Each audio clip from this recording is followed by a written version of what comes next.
Good evening, Madam Chair, and also good evening, CAC Chair Lewis. Tonight is a special joint session of the Board of Directors of the Open Space Authority and the Citizens Advisory Committee. The authority usually holds such a joint meeting once a year. The agenda for tonight's meeting is designed to brief the board and the CAC on several important open space protection and conservation partnerships of the Open Space Authority.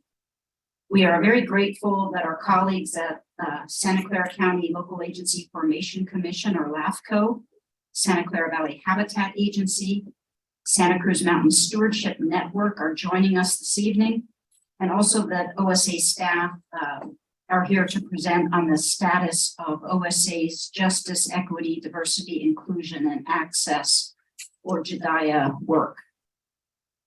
But first, staff has agendized the showing of a short film that the OSA created with its partner Save Mount Diablo and produced by Joan Hamilton, which is part of a series entitled Diablo Range Revealed, which brings attention to the conservation significance of the Diablo Range.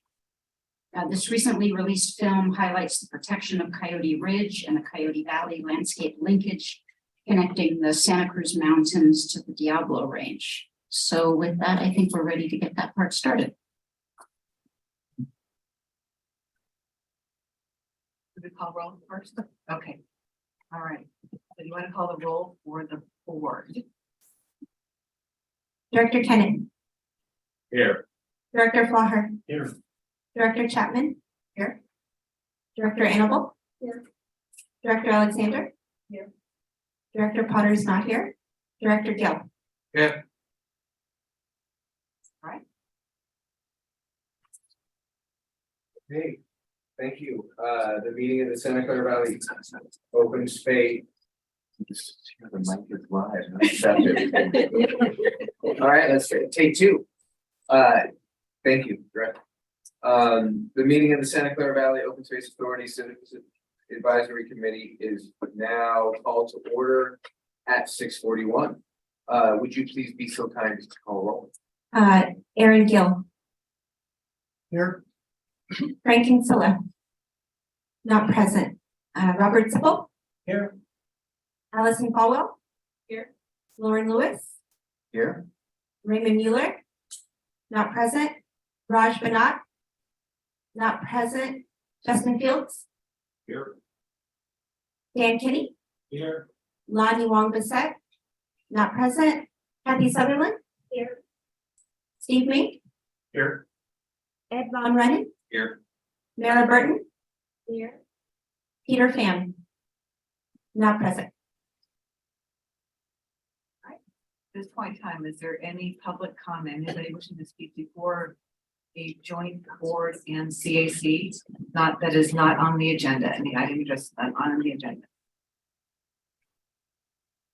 Do we have anybody in the Zoom room? There is a caller. If you would like to comment on any item not on the agenda, you can do so now. There are none. Okay, thank you. All right. So now the first item, look at my agenda here. As we have the movie, we have the short movie on the Diablo Range Reveal, Coyote Valley Connection. Thank you, Madam Chair. Elizabeth's going to get that started, and we're going to just dim the lights briefly.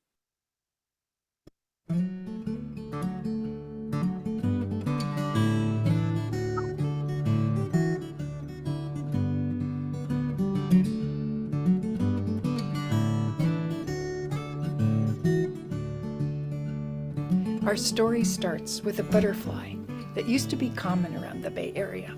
It has beautiful orange, black, and white wings, but it's small, with a wingspan of only 2 inches.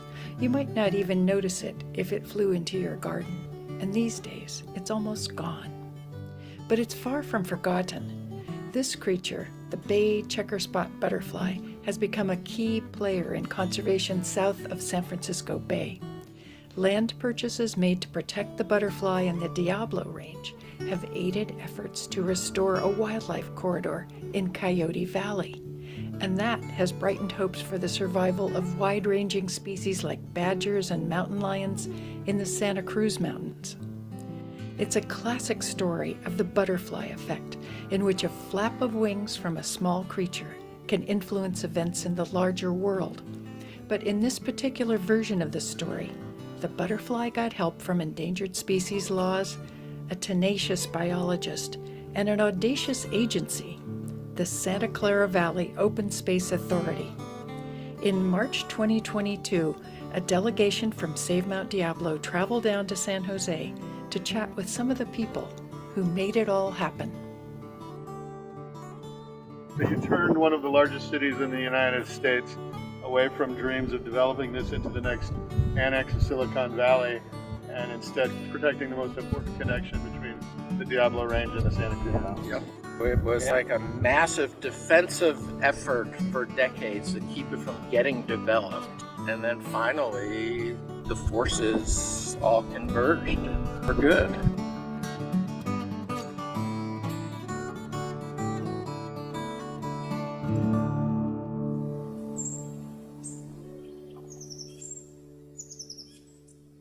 Independent biologist Stuart Weiss came to the Diablo Range in 1984 to check out Coyote Ridge.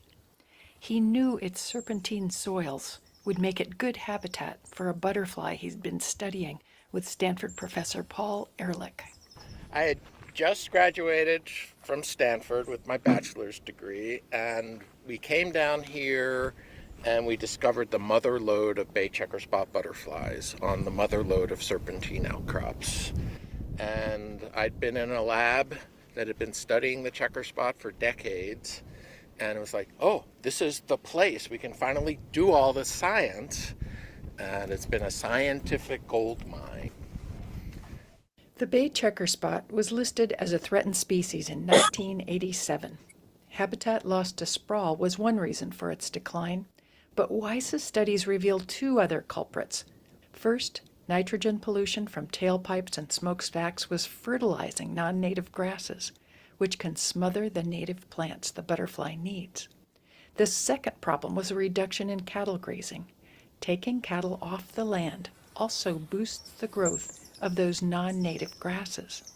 If you didn't have cows out here, we'd be standing in a sea of Italian ryegrass. The system has changed so much with the non-native grasses and the nitrogen deposition that the only solution we have at a landscape scale is to have the cows eat the grass.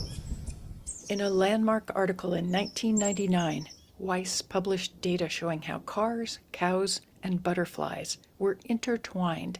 He also decided that doing science was not enough. He needed to become, as he called it, a rabble-rousing conservationist. So back in 2000, a couple of us sitting across the table going, well, somebody should do something. And of course we look at each other and go, yeah, that's us. So we started bringing people up here to see the wildflowers in the spring. So we got county supervisors, we got city council members. We called it Operation Flower Power. Bring the power up to the flowers. And people were just absolutely blown away because it looks like nothing from down on Highway 101.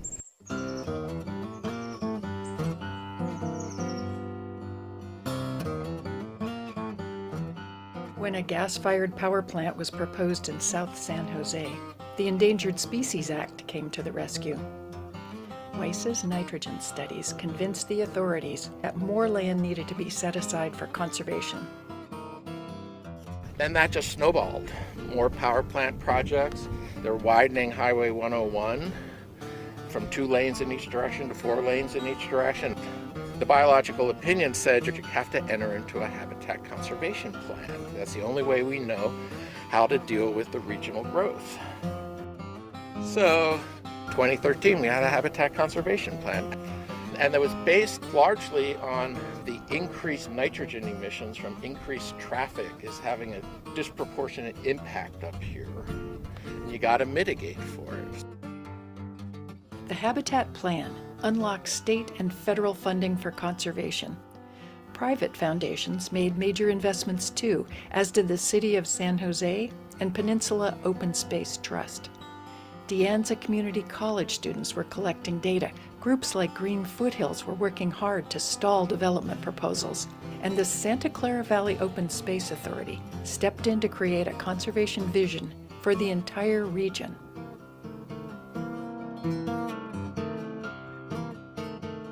At age 30, the Open Space Authority is considered a new kid among Bay Area land preservation agencies. But it's been making a big difference. When its current leader, Andrea McKinsey, arrived in 2011, the Open Space Authority had 14,000 acres of natural and working lands to manage.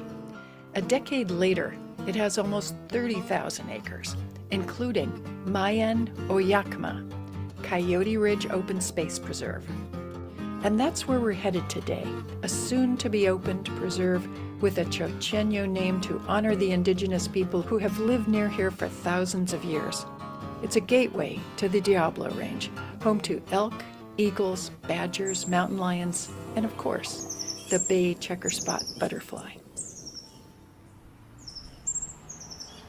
The first stop on our tour is the land that will become a staging area for the preserve. It's close to the freeway, and not much to look at when we visit, but it has a fun story. While we were negotiating and trying to protect the ridge, all of a sudden, out comes this listing for this 20-acre site, and the county said, oh, we're too busy to look at it. And for $200,000, we snapped it up. We bought the parking lot before the park. That was a good move, because the Open Space Authority secured the millions that it needed, and the staging area and the rest of the 1,831-acre preserve will be open to the public sometime in 2023.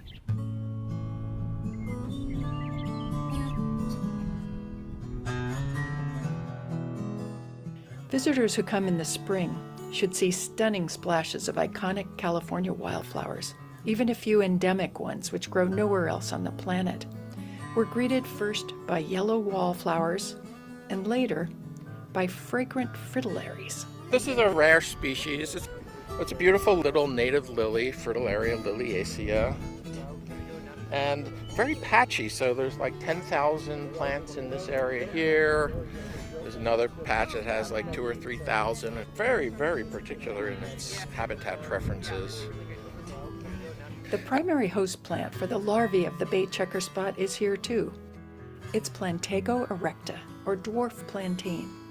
Later in the butterfly stage, checker spots sip nectar from goldfields and other wildflowers. These plants are partial to the area's serpentine soils because their chemistry discourages competition from non-native grasses. So every year we come out and we do a Bay checker spot butterfly survey where we count caterpillars. Or as we say, looking for larvae. So I come up with a population estimate every year across almost the entire range of the Bay checker spot butterfly. We see only a few butterflies on our tour, but Weiss says they're doing well elsewhere on the ridge.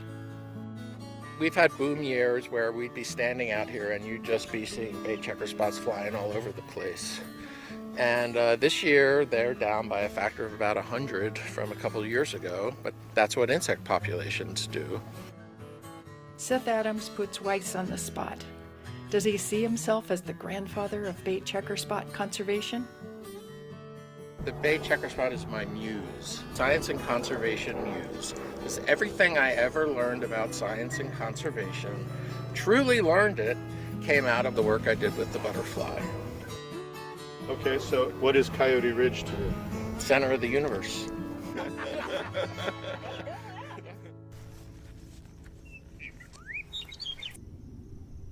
One of my favorite perspectives from Coyote Ridge Open Space Preserve is looking west across the Coyote Valley to the foothills of the Santa Cruz Mountains, to the highest point in the Santa Cruz Mountains. And then you turn your gaze a little bit to the north, you can see San Jose, a population of 1 million people. You turn around and you face east, and you see nothing but wildlands. It kind of feels like you're looking back in time. And you realize just what a priceless gem this landscape is. From Mayan Oyakma, Coyote Ridge Open Space Preserve, we look down on the northern part of Coyote Valley. It's a small part of the Open Space Authority's namesake Santa Clara Valley. That big green field right there, that's where Tandem Computers in the 80s wanted to develop. Then the Coyote Valley Research Park, which was going to be Cisco's world headquarters, managed to fight all of those off. And then the really big proposal was a city the size of Mountain View down in Coyote Valley in the mid-2000s. They put out their draft EIR and we buried it under like 1,000 pages of substantive comments. So they said, oh, okay, I think we're going to go back and redo it. Then the economy collapsed. And then like all the momentum built to conserve it instead of develop it. Coyote Valley is one of the last remaining undeveloped valley floors in the San Francisco Bay Area. It's where the Diablo Range and the Santa Cruz Mountains come closest together. But development has increasingly isolated species in the two ranges with worrisome results. Some of the estimated 60 mountain lions left in the Santa Cruz Mountains are already showing signs of inbreeding in the form of kinked tails. Strong connections between the two ranges could keep the population healthier, and wildlife of all kinds would have more options in times of drought and fire. They could move around and find safe, suitable habitats. That makes Coyote Valley a key puzzle piece on the California Conservation Map. This was identified by California Department of Fish and Wildlife years ago as one of the best opportunities to connect those two mountain ranges. Together, the two ranges could provide more than 4 million acres of wildlife habitat, an area almost twice the size of Yellowstone National Park. We realized that that narrowest point there, that big meadow in Coyote Valley, is the wildlife highway right there. Mountain ranges are so close here, they can almost kiss. Imagine you're a bobcat or a coyote heading down from the Diablo Range to the Santa Cruz Mountains. First, you have to cross all the lanes of Highway 101. You might decide to crawl through a culvert or some other sort of undercrossing instead.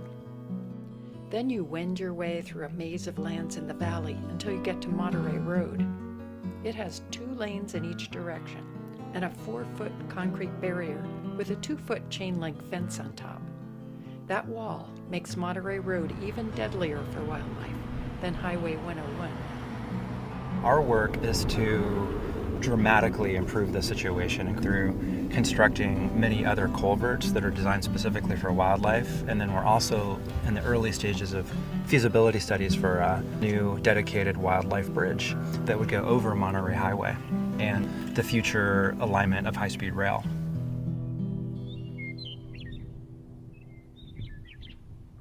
Near the end of our tour, we've crossed both highways and are heading north towards suburbia.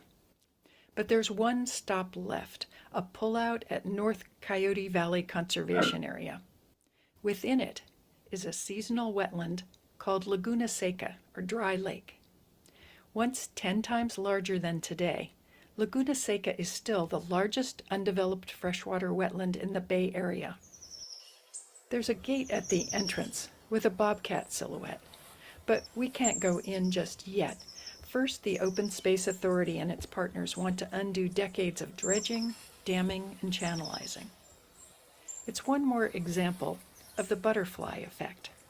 Conservationists who started out saving the Bay checker spot have ended up embracing a much bigger conservation goal. We've got tons of birds migrating on the Pacific Flyway coming through here, all kinds of wildlife.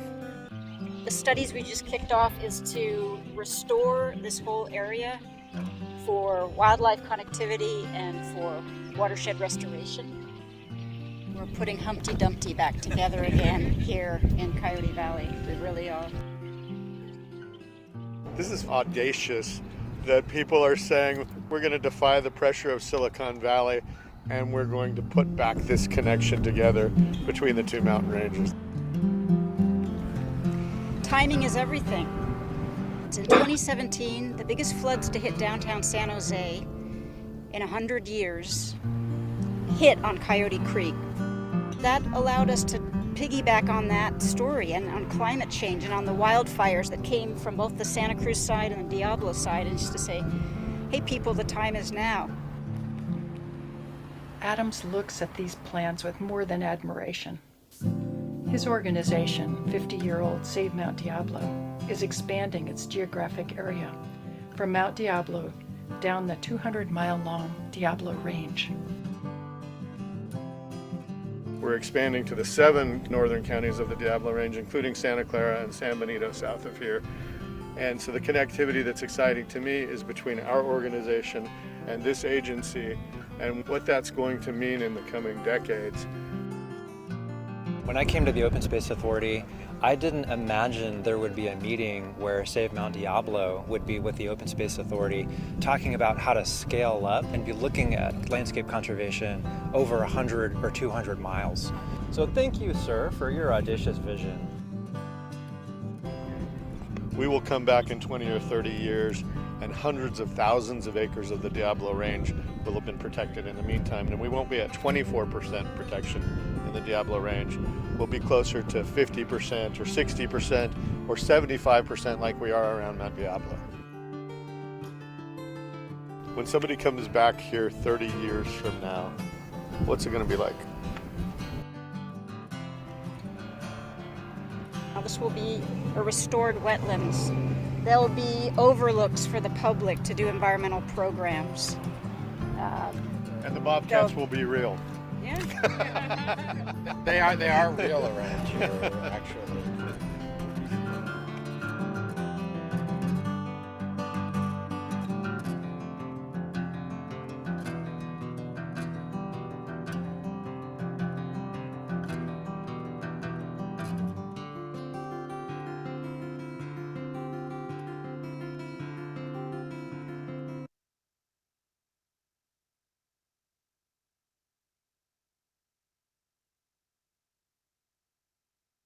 Thank you. That was a beautiful video.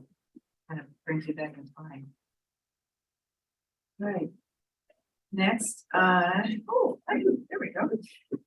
All right, I want to introduce Nalima Palachera from LAFCO. I believe, Mark, are you going to be introducing or teeing up this?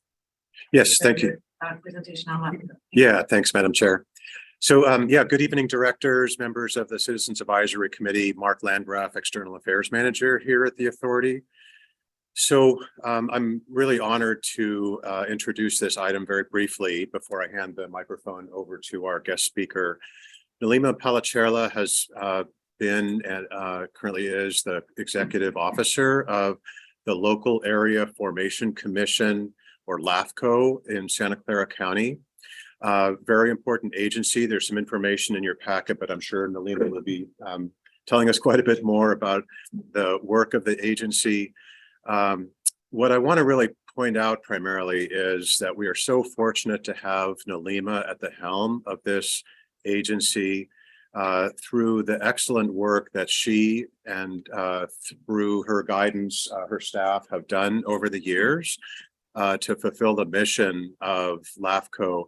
It's resulted in protection of so much farm and ranch land throughout our county. And that, of course, in turn, is what provides the benefits that we get from those farm and ranch lands, right? Through the food, other agricultural products, and the ecosystem services that those lands provide through the hard work of our agricultural operators. So really want to thank Nalima in advance for her hard work and the presentation tonight. And with that, I'll hand it over to you.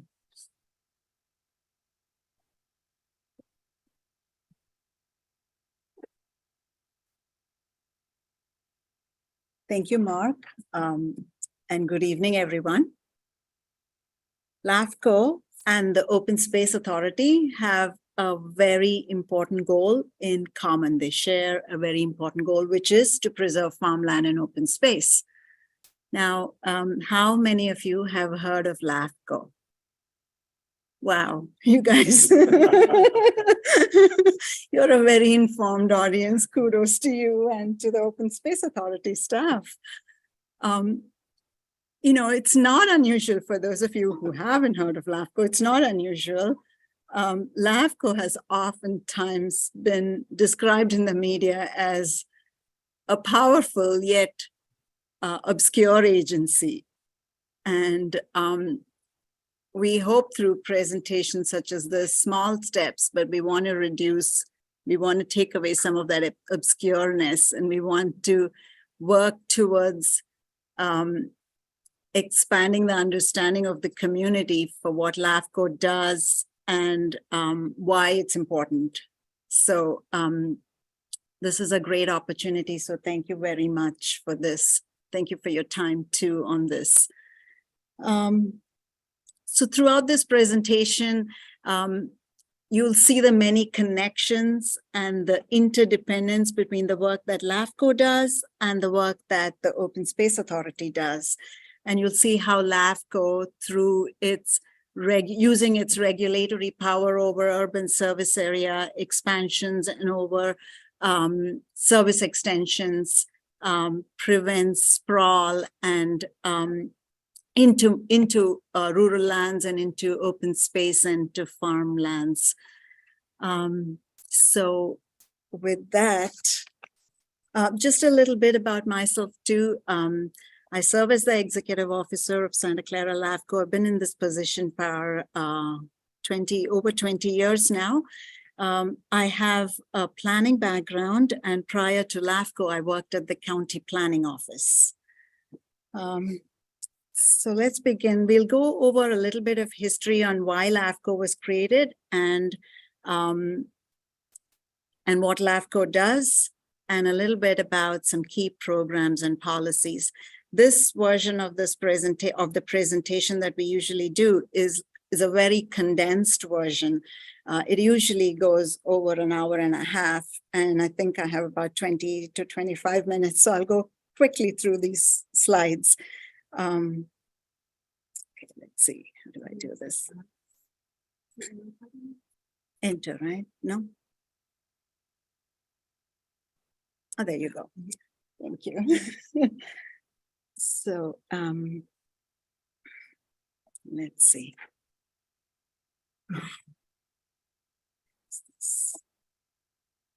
Okay, there. So we'll start with some history on why LAFCO was created. You all know that Santa Clara County was once known as the Valley of Heart's Delight. What we now know as Sunnyvale or San Jose, Santa Clara, Milpitas was then covered with fruit orchards, and this region was the largest fruit production and packing region in the world. At the end of World War II, there was a surge of residents in Santa Clara County, and that brought a boom, population boom. Population doubled during that decade, and there was an economic boom as well. This kind of growth in Santa Clara County was not anticipated. There was no plan in place to manage this growth. So let's see. So in the 60s, the landscape of Santa Clara County was changing. Growth was happening in a haphazard manner. Cities and the county were competing for land and development in order to increase their tax base. There were annexation wars amongst cities. New cities were being formed. In a period of 5 years, there were 7 cities formed during the 50s, basically to gain control over land. Cities were leapfrogging over undeveloped lands, reaching outlying lands, and resulting in islands, or what we now know as islands, of unincorporated lands surrounded by city lands. Special districts, there were 63 special districts formed to provide services to this haphazard kind of growth that was happening. And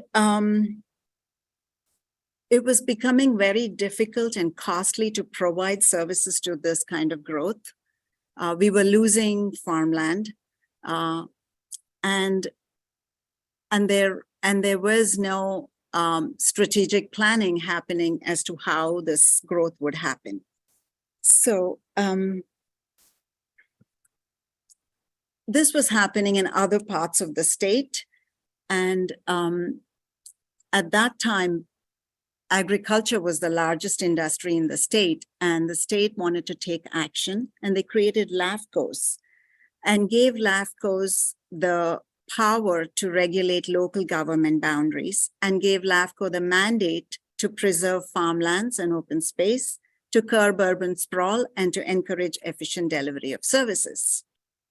And they created one LAFCO in each county. So one of the first things that Santa Clara LAFCO did when it was formed was to create, to try to end these annexation wars that were happening amongst the cities. So this map is from the 60s, and the colored areas are the cities. You can see the pattern of growth where there are numerous islands in the northern part of the county, and the octopusy type of tentacles towards the south. We were trying to reach outlying lands.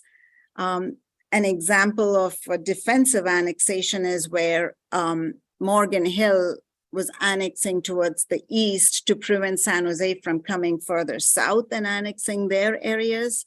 So all of this was going on. But so the first thing that LAFCO did was to establish these boundary agreement lines. And on this map, you see them as these red lines, basically dividing the county into 15 parts, delineating lands where each city could annex.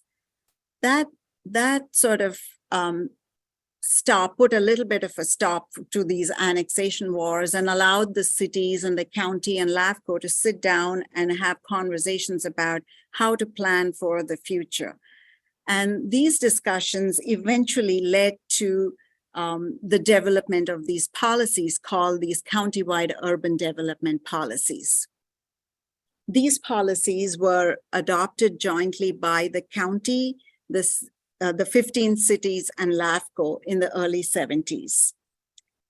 And last year, LAFCO celebrated the 50th anniversary of these policies, and we prepared a comprehensive documentation of how these policies came to be, at that time considered very progressive, even now considered very progressive.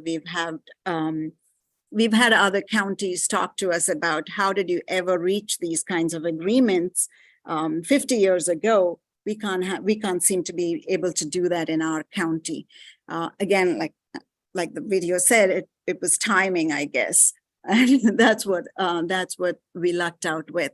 But so on the website is more, on the LAFCO website is more information about these policies, the continued significance and relevance of these policies. But going back to these policies, three basic principles that these policies embody. The first one is that urban services and urban development should happen within cities and not within the unincorporated areas.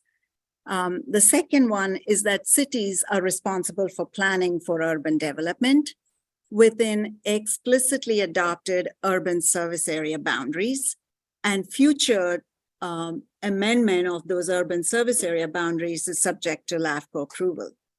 And the third concept was that the cities would again be annexing unincorporated islands within their urban service area that would give them full land use authority over all lands within their urban service areas. So these were the three big concepts, and they continue to be implemented to this day. Again, the city's commitment in implementing these policies was to plan for and accommodate urban growth within cities. Each of the cities at that time proposed an urban service area boundary that LAFCO then adopted. And they agreed that it would be LAFCO that would have approval authority over any modification to those urban service area boundaries. And finally, the cities also committed to annex islands within their urban service area. And this map is from the 70s, and you see the red line, the thin red line around the cities is the urban service area that the cities proposed. The county's commitment was to no longer compete with cities for urban development. And outside the red lines, outside the urban service areas, the county committed to keeping rural areas rural. That means limiting urban uses and urban densities and not providing urban services in those areas for the most part. Within urban service areas, in those islands that you see, the county committed to adopting policies that would facilitate the annexation of those islands to the surrounding cities. So today, nearly 30 or 50 years after these policies are adopted, Santa Clara County's population has tripled. We have 2 million residents now in Santa Clara County, or over 2 million residents. 95% of that population lives within urban service areas, within the urban footprint.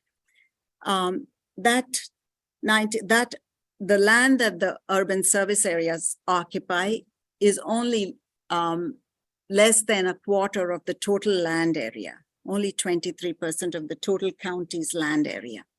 And 30% of the county is protected open space lands. Now, on this slide, you see the map that you've seen previously from the 60s, and then on the right-hand side is a more recent map of the county. You'll see that the urban footprint has not changed much from the 60s. And you see the map on the right shows the urban footprint now, which is the tan area with the red thin line around it. It remains relatively unchanged from what it was in the 60s. And LAFCO's regulation of the urban service areas in the county and the city's implementation of those countywide urban development policies are, I think, what help limit the outward expansion of the cities.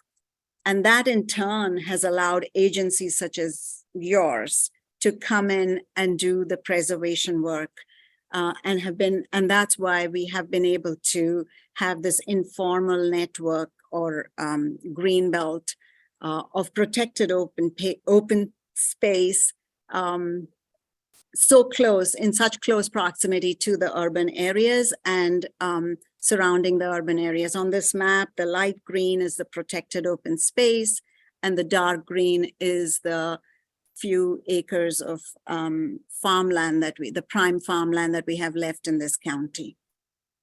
So,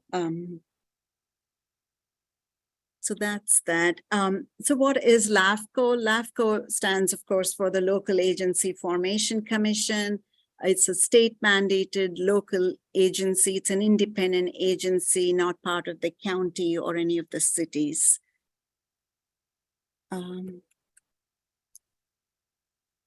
LAFCO adopted this mission statement back in 2012, which is to promote sustainable growth and good governance in the county by preserving farmland and open space, by curbing urban sprawl, and by encouraging efficient delivery of services. Now, that is the mandate that we have from the state. To this, the commission added facilitating fiscal sustainability and promoting public accountability and transparency of local agencies because the commission felt that these are important elements to ensuring good governance. So the commission is composed of 7 commissioners. You'll see some familiar faces here. And state law dictates how the commission is composed. We have 2 members from the County Board of Supervisors. We have a member from the City of San Jose, which has a permanent seat on LAFCO, being the largest city in the county. And we have one council member from the other 14 cities, and that person is appointed by the city selection committee. We have 2 special district members, one appointed by the Independent Special District Selection Committee, and the other is appointed by the Santa Clara Valley Water District. Now, these 6 members are elected members, and they select a public member. And that public member is not an elected member. And I just want to put in a plug. We have an upcoming vacancy in the public member position. The current public member's term expires in May, and LAFCO is seeking applications for the public member position. More information on this is again on our website. There are some eligibility criteria that apply. So if you want to pass that information on or share that, that would be great. So each of these categories also has an alternate. And the alternate acts in place of the regular member when the regular member is absent or when the regular member has a conflict. As an independent agency, LAFCO is required to adopt a budget annually, and based on the budgets and the operating expenses, the costs are shared by the cities, the county, and the independent special districts in this county. We're a small staff at LAFCO. We are county employees. LAFCO contracts with the county for staffing and services. And as the executive officer, although I'm a county employee, I take direction directly from the commission. And LAFCO contracts with private counsel for legal services. Oh, this is our brag sheet. This is a peek into the awards and recognition that we've received over the years. A little bit into what LAFCO does. LAFCO has regulatory power over boundary changes and over service extensions. With countywide jurisdiction, we have authority over the 15 cities and the 27 special districts. So there are 8 dependent districts and 19 independent districts in the county, and they vary from the based on the type of services they provide. LAFCO does not regulate certain boundaries, and those include county boundary or school district boundaries, JPAs, Mello-Roos districts. And interestingly, LAFCO does not also have authority over private water companies or mutual water companies, even though they, the boundaries could influence growth quite a bit in the unincorporated areas. LAFCO regulates boundary changes, as I said, and there are different types of boundary changes, and the 2 most common ones are annexations and detachments to either cities or special districts. The others are more rare and more complicated. Another important regulatory power LAFCO has is service extensions outside an agency's boundaries. So anytime an agency, such as a district or a city, wants to provide services outside its boundaries, it must first seek LAFCO approval. When districts want to provide new or different services than what they had been created for, if they want to add new services, again, they need LAFCO approval. So LAFCO also has a planning function, and LAFCO plans for orderly growth and development. So before we get into that, I just want to talk a little bit about 2 or 3 different boundaries that are key. The first one, of course, is the urban service area. And each of you has a large wall map of the county, Santa Clara County, and on there, this is the map that you have, and it shows the different cities and the different boundaries. So the on this map, it's the thin red line that is the urban service area. Urban service areas delineate lands that a city intends to annex and provide services and develop within a period of 5 years. Typically, these urban service areas do not include or exclude lands that are not suitable for urban development. And that seems like a logical thing. So lands that are resource lands, either farmlands or open space lands, or lands that are not suitable for development, such as hazard lands, floodplains, or seismically unstable lands. So any changes to this urban service area boundary requires LAFCO approval, and those kinds of applications come to LAFCO from city with city resolution, by city resolution. Once these lands are annexed into the city, LAFCO has no authority over annexation. The city is able to annex those lands and develop them. This, again, is a very unique provision in state law specific to Santa Clara County. No other county in the state has this ability to let annexations be determined by cities because of the urban service areas, because of these long-standing agreements that we've had in place where cities and county have different functions. We have this special provision. The next boundary is a sphere of influence boundary. Again, for cities, this is not such an important boundary in Santa Clara County because the urban service area performs the function of a sphere of influence. For districts, though, a sphere of influence is defined as a plan for probable physical boundaries and service area of the district. And on this map, the golden yellow line is the sphere of influence for the cities. Again, a sphere of influence doesn't mean that the city, it doesn't show which lands are going to be annexed to the city. That's not the meaning of urban service areas of sphere of influence for cities in Santa Clara County.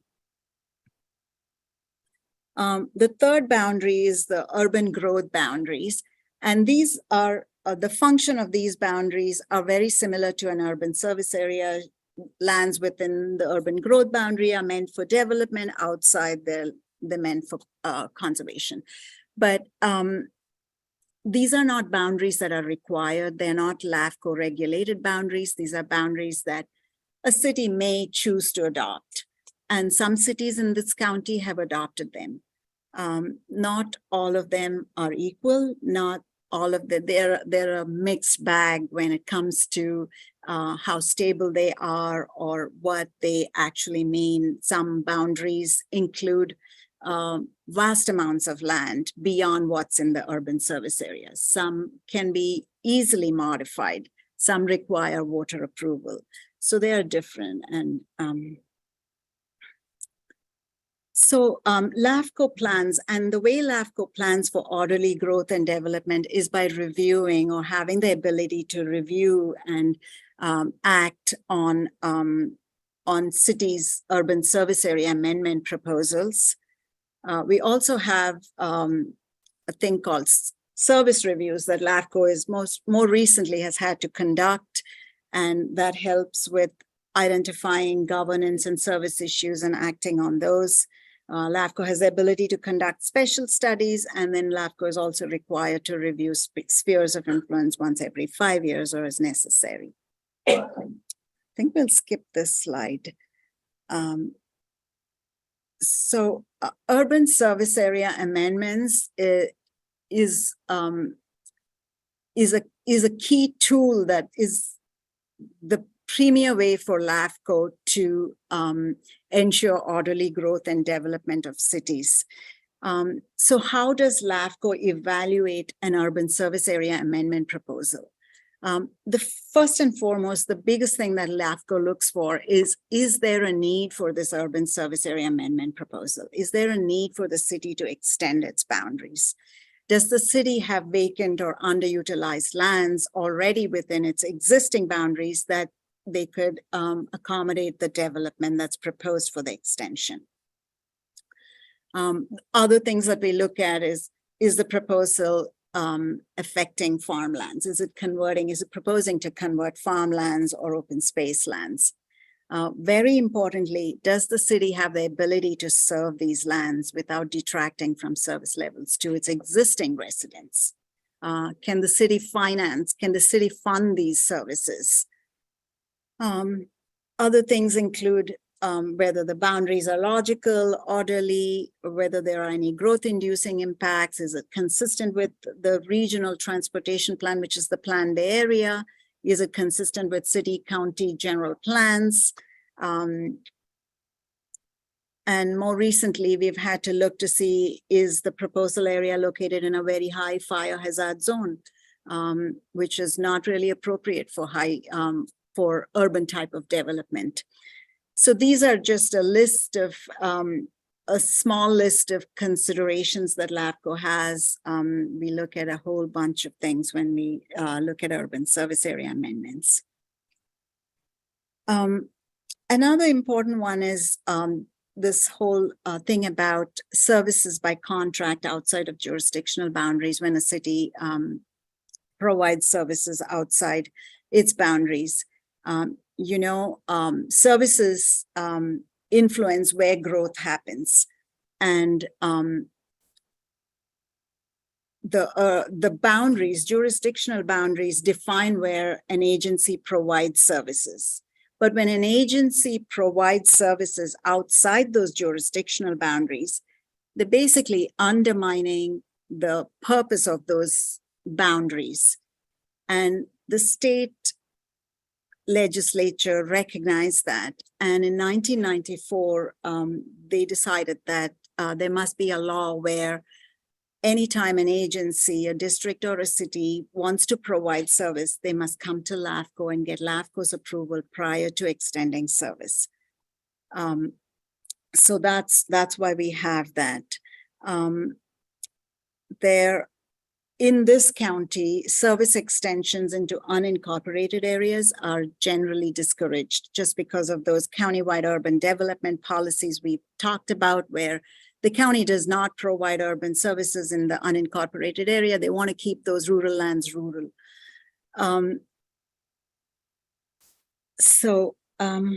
Let's see, I think we can move on. We'll skip over this.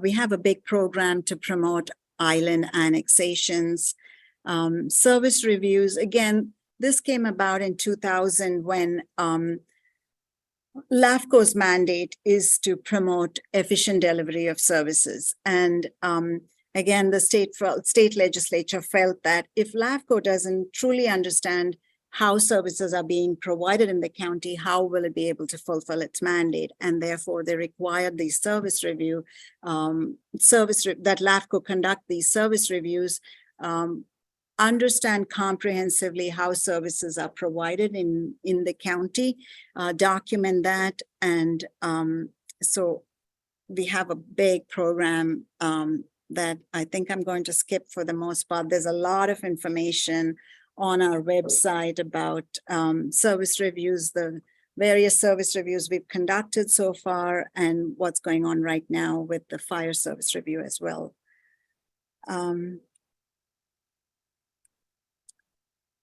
So this is the last part, which is about ag preservation. So we want to talk a little bit, I want to talk a little bit about this. This diagram represents LAFCO's policy structure for land preservation. LAFCO's goal is to first avoid impacts. And LAFCO does that by steering growth away from farmlands into already existing urbanized areas. The second thing is to minimize impacts, where LAFCO would look to see if look to make sure that lands being efficiently used, that the growth patterns are efficient. And only as a last resort, when none of these options are available or these options have been exhausted, does LAFCO look to mitigation. So back in 2007, LAFCO adopted ag mitigation policies. The goal of those policies was to provide guidance to applicants and cities as to LAFCO's expectations for what this mitigation would be, knowing that there would not be full mitigation for the loss of farmlands because farmlands are irreplaceable and non-renewable resource, but having that information there. So I think that's that. So we see that sustainable growth, and by that I mean compact development within the urban footprint and land preservation sort of go hand in hand.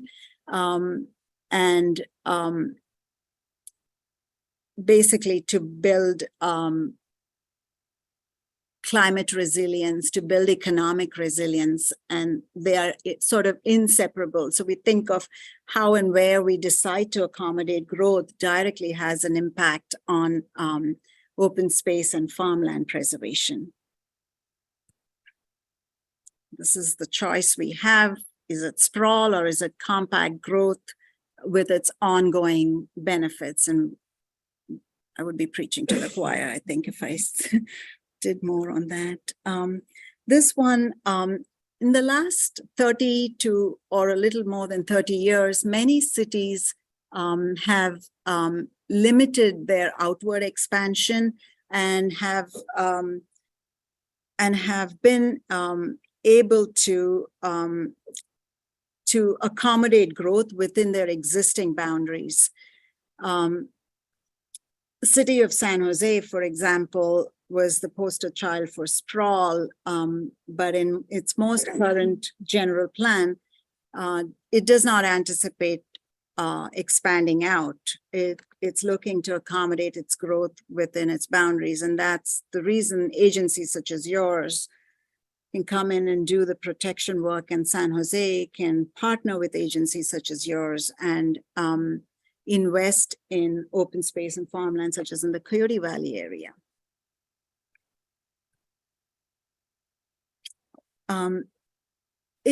We think it's LAFCO's responsibility to look to the past and understand and learn from the past to help ensure that future growth happens where and when it should.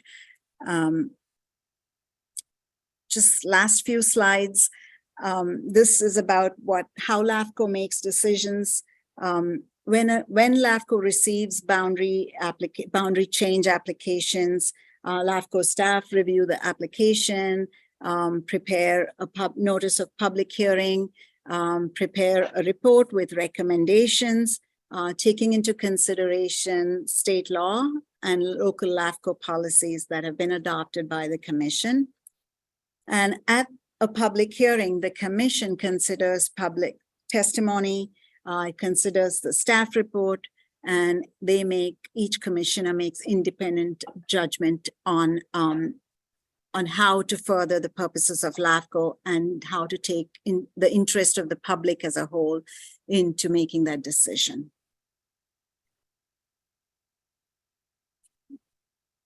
Again, LAFCOs are independent. The decisions that LAFCO makes are final. They cannot really be appealed to another government body. Interestingly, LAFCO does not have land use authority, but the decisions that LAFCO makes affect land use, and LAFCO takes into consideration land use when making its decisions. These are just a listing of the policies that LAFCO has adopted locally, and these are available again on the LAFCO website.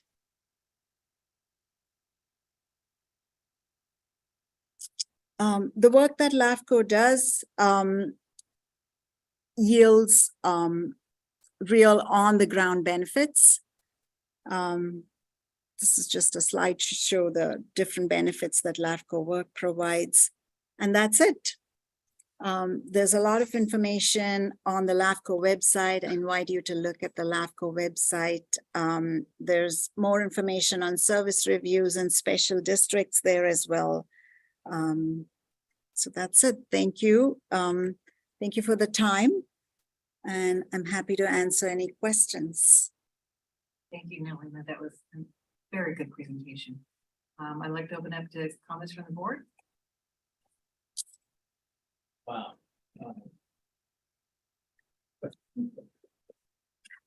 My hard drive's full after listening to that. Because of the recent requirements from the state for building housing, how that affected some of your recent decisions, and has it created some conflict where otherwise there would not have been? I'm sure there's been a push to push out because of that. So, curious. Yeah, thank you. That's a very good question. Yes, there is the housing crisis, as everybody knows, and there is a big push from the state to accommodate a lot more housing than cities have been willing to do in the past years. And cities are struggling to accommodate that housing. That said, the basis behind these housing numbers is from what is called the Plan Bay Area, or the Regional Transportation Plan for the 9-county Bay Area region. And that calls for infill development. It calls for development within existing communities.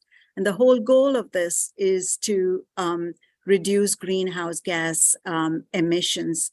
And by doing infill development, by doing compact development, we are increasing the options for transit. We're increasing the options for livable, walkable communities, more efficient use of public infrastructure that is existing, rather than having to expand services and infrastructure out into the outlying areas. So yes, we are getting a lot of pushback on that, where some cities, not all, some cities are still looking to push out. Thank you.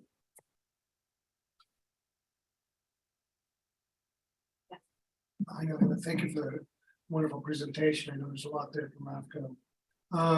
I was anticipating more of a storyline or narrative of the state trying to go ahead and abandon city planning commissions and stuff like that, and the plans they had based upon homelessness. Can you comment on anything on that, or is that? I thought that was more of the push from the state to go ahead and provide more housing, to go ahead more supply, and actually lower costs of housing. Is that what LAFCO understands, or is it something different?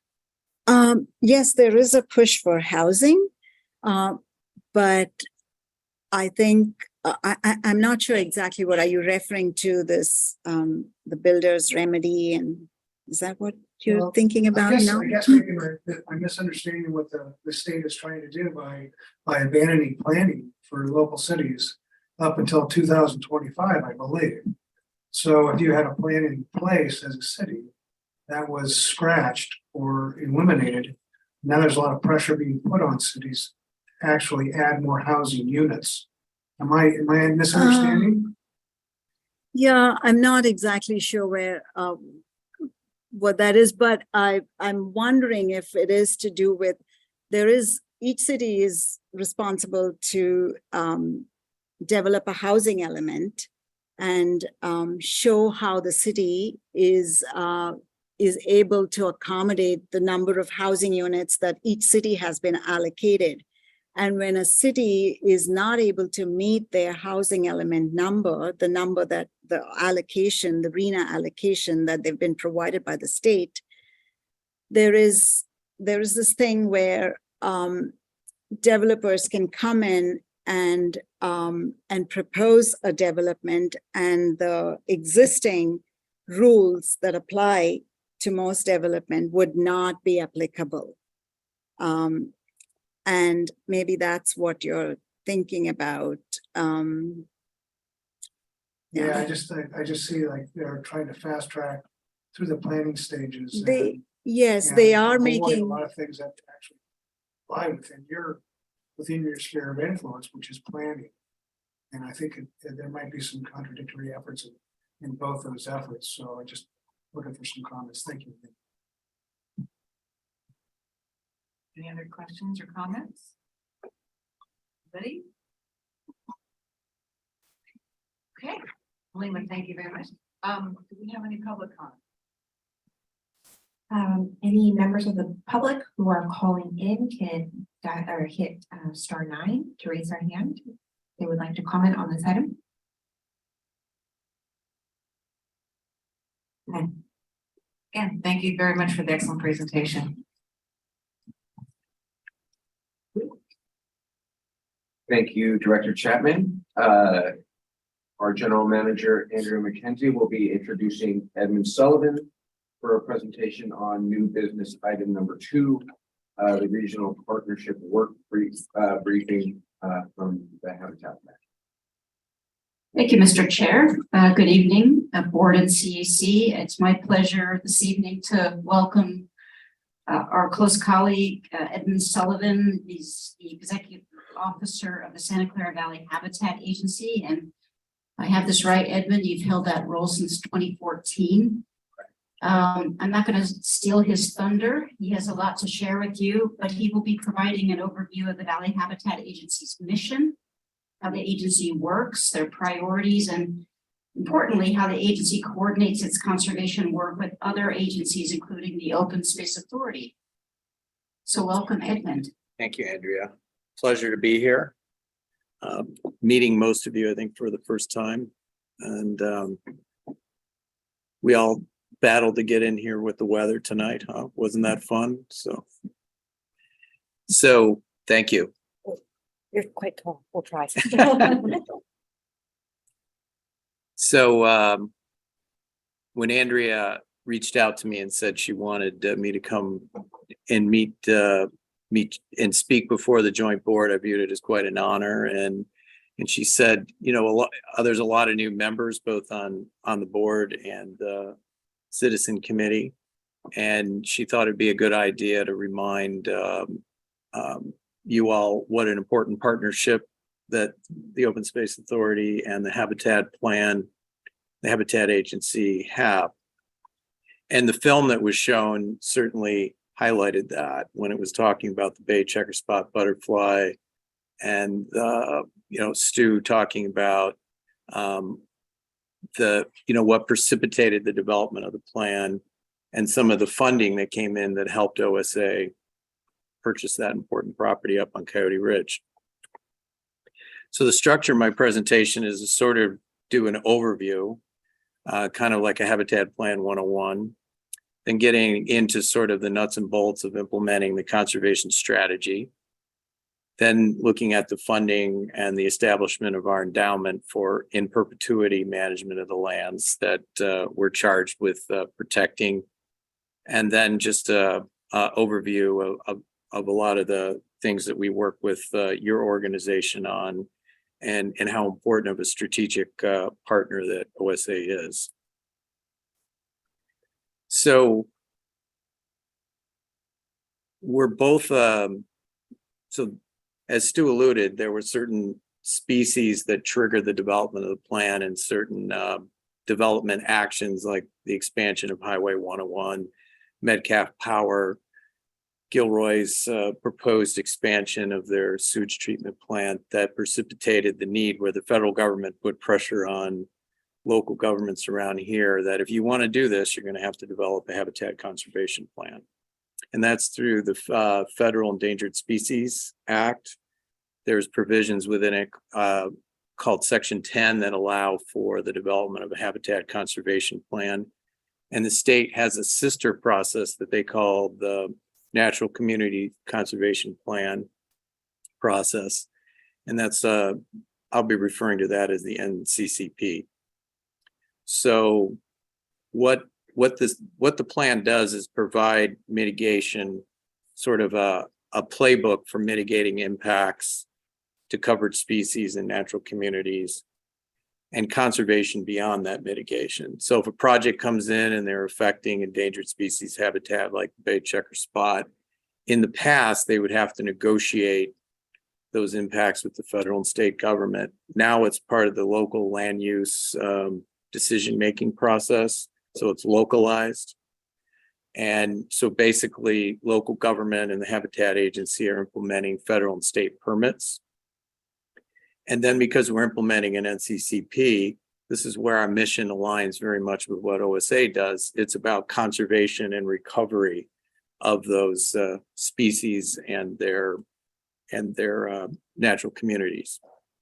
So about half of what we do and the funding that comes in comes from fees that development projects pay, both public and private. And the other half of the funding comes in from grants and contributions and partnerships like we have with Post and OSA. And it's more focused on conservation and recovery of those species that we're charged with protecting. So we are a joint powers agency, so we're not under the regulation of LAFCO, but the work that LAFCO does is sort of another important piece in the puzzle of how we protect farmland, protect open space, and protect biodiversity. So we were formed by 6 co-permittees, the county, 3 cities, Gilroy, San Jose, Morgan Hill, Valley Water, and the Santa Clara Valley Transportation Authority. We're also managing a regional general permit through the U.S. Army Corps and corresponding in lieu fee program for clean water related impacts. So we do with things that's, you probably have heard of 404 permits and 401 permits through Port of Cologne. We're through our in lieu fee program, we're also mitigating the impacts through those Clean Water Act permit processes. This is red seems to be a favorite color of boundaries, whether it's LAFCO or us. So the plan area is the red boundary. Henry Coe is not, it's showing here, but it's actually an island.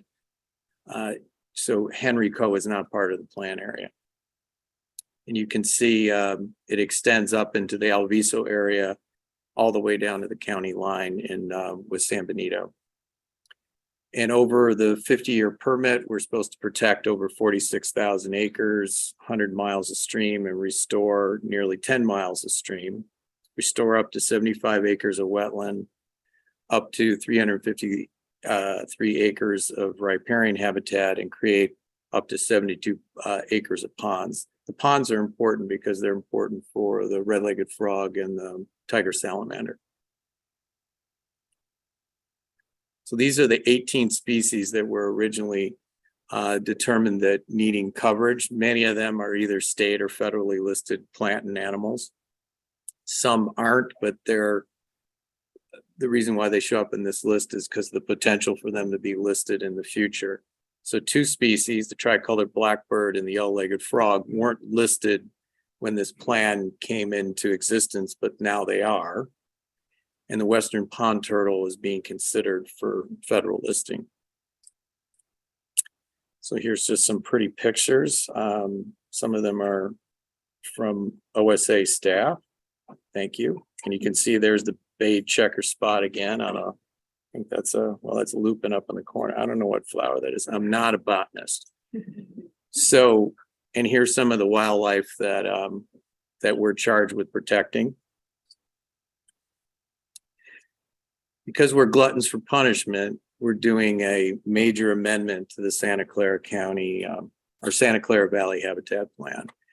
There were species like monarch, which are now being considered for listing. There were some, let's say, shortcomings with the plan, some awkward language that's difficult to interpret for applicants, and there's some take limits for the amount of habitat that we were chart. We're only allowed to take so much land of a certain type of that a certain species is using, and we were coming up on the cap on some of those. And there was some other entities that were interested in becoming co-permittees.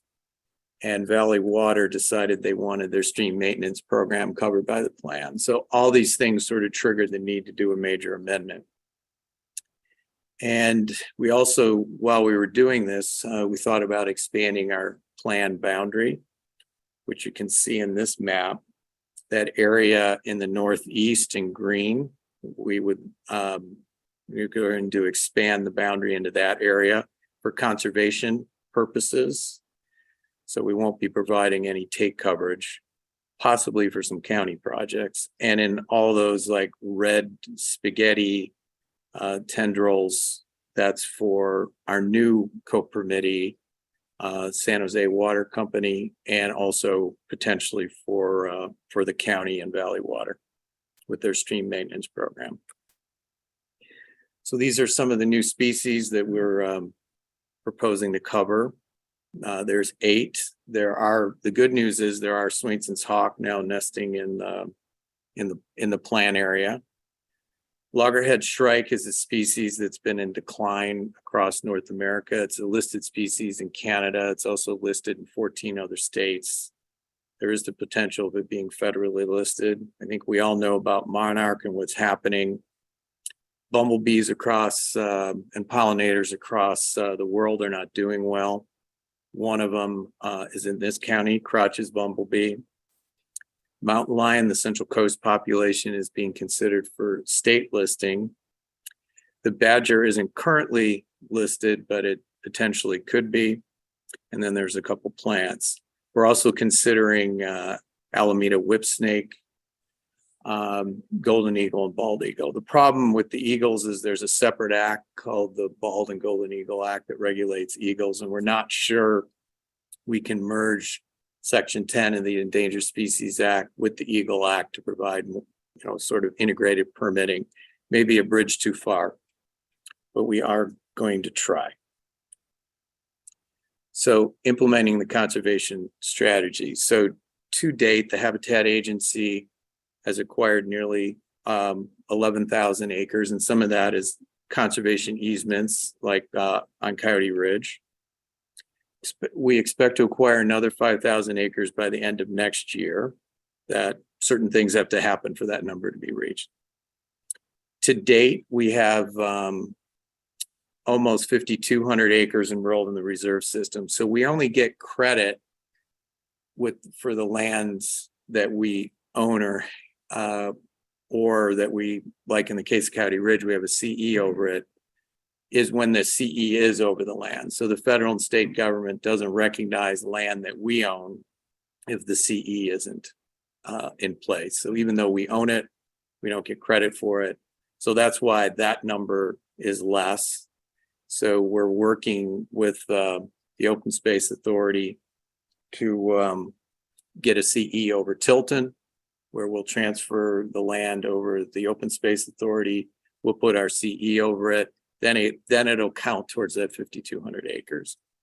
That's a requirement that the federal and state government have. They only view it as truly protected if this agreed upon easement is placed over lands that we purchase.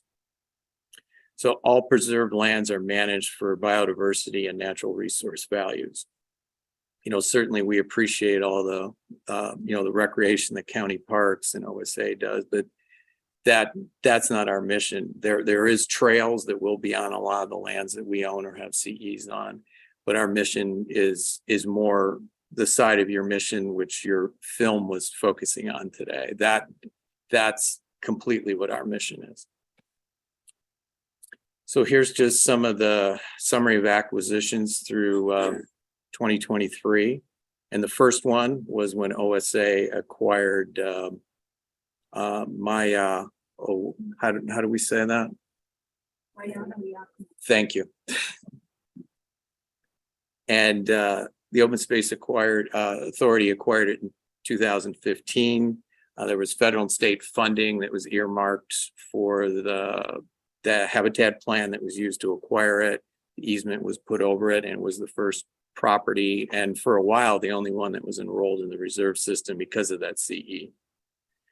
Then in 2017, there was the Pacheco Creek Reserve. It was a small property donation from Caltrans to us. And as you can see over time, until our latest acquisition, the O'Connell Ranch near Casa de Fruta in 2023, we acquired from one of the members of the O'Connell family.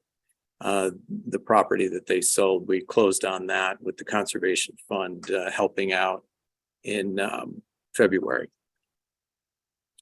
So here's a map that shows you the properties. The colored green are ones that we have acquired or we have a CE over it. And the beige colored ones, tan, those are ones that we're hoping to close on in the coming year with the Malik Ranch, with a conservation easement over that, and the Bates Ranch with county parks down there in the southwest. Hopefully we'll close escrow on that property in June or July. So you guys probably seen lots of pictures of this amazing property. It's as Stu said, it is kind of the center for Bay Checker Spot Conservation. It is the mother lode. This is the Pacheco Creek Reserve along Highway 152. It's a very important property for mountain lion movement across Highway 152. There's also a lot of sycamore alluvial lands there, and that's a declining habitat type in the state. The Baird Ranch parcels of Tilton Ranch, these are a mother lode of, I would say, for rare and California endemics. And there's also the Bay Checker Spot Butterfly on this property to the west of here. And then one of the other things we're charged with is a lot of habitat restoration, and we're hoping to work with OSA in the future on the great work they're doing in Laguna Seca. So we're very encouraged by all the good planning and effort that's being put into there.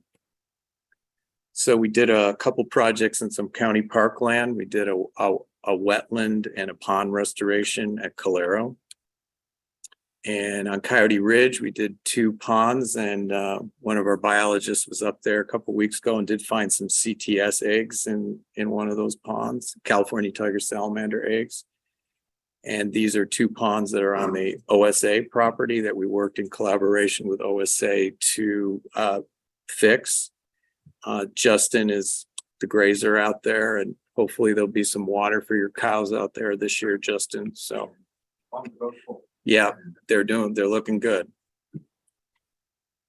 We did a project on Grant Park and San Felipe Creek. We created, here's when the last time we had any rain in this state outside of this year, over the last 10, and you can see that it was functioning as we had hoped, where the flows were spreading out on the floodplain. And we restored over a mile of stream, created 3.5 acres of riparian habitat, seasonal wetlands, some marshland, and some ponds. And the ponds have had red-legged frogs in them. So thank County Parks for working with us on this one. We're also working in the Pacheco Creek restoration. We're going to go to construction this year, this summer. And we're going to restore and create 10 acres of sycamore alluvial woodland, 47 acres of riparian enhancement and restoration, over a mile of stream. And then there's going to be some freshwater marsh and seasonal wetland restoration and creation on this site. And then we're working with OSA at the Pajaro River Agriculture Preserve. We're doing a stream restoration project in partnership with OSA and Point Blue. And we're hoping to go to construction there, and be glad to take some of you out to this site when it's done, and the Pacheco Creek, and and just show you the good work that's being done. And we've sort of, when high-speed rail coming to our community, or it may not come. Every time you read in the paper, there's some other budget overrun. I was reading today another $8 billion they need. I don't even know what to say about that. But that kind of got us all. It was a catalyst, kind of a call to arms, and to get us to focus on Pacheco and Coyote Valley, these different places OSA and Post focused on Coyote Valley. We're very interested in the connectivity there. You know, we divide and conquer was kind of the strategy we took. And our focus has been on Pacheco Creek. This picture shows a pathway we built under one of the bridges on the creek. So building the case why Pacheco Pass, State Route 152, it's a biodiversity hotspot. It's the only highway in the San Francisco Bay Area where gray fox, mountain lions, badgers, and tule are crossing and dying on the same highway. Pacheco Pass is a critical connection facilitating genetic flow between the northern, southern, and eastern populations of target species. There's a tricolor blackbird in there. There's red-legged frog. It's pretty amazing. It's like those pictures that you saw in the film. It's you know, it's the same habitat. We're also going to be embarking on collaring elk and puma, so to get a better understanding of their movement across that landscape. We're working with Caltrans and High Speed Rail on this project. Got funding from some NGOs, the Moore Foundation and the Wildlife Conservation Network, as well as the state, to help fund the design work that's going to be done for a land bridge. And the design team is under contract. So as you embark on your work in Coyote Valley, there is some low-hanging fruit there, and there's things that can be done now. And one of the things that I mentioned was the building of the pathway under the bridge. When there's a lot of water in the creek, the animals struggle getting across the highway. That's when deaths on the highway go up because they can't go through the creek when it's dry. And one of the things they struggled with was trying to walk across the Rip Rop. And this is something that the state of Florida has done a lot of great work on, is how do you improve culverts and bridges that are already existing to get animals across the highway. And they've done a lot with the Florida panther and black bears. And this is just basically doing what they did and just learning what others are doing. Cleaning out culverts was just something that the Valley Transportation Agency and Caltrans and others have been working with to do on Highway 101, and wildlife-friendly fencing. One of another important thing, which is also being done on Highway 101, it'll be part of the work we do in Pacheco, is directional fencing, because you can improve culverts, build bridges, but if you don't channel the animals with the fencing, it's not going to work. So another big thing we do is long-term adaptive management and monitoring. It's built into the plan. There's funding for it. So enhancement of the reserve system lands is one of our biggest charges. Monitoring required to confirm that the permit term and conditions are met. So we're continuing to work with Creekside to monitor the bay checker spot population up on Coyote Ridge. We have to do plant surveys, amphibian surveys, and checking for populations and ensure that they are recovering.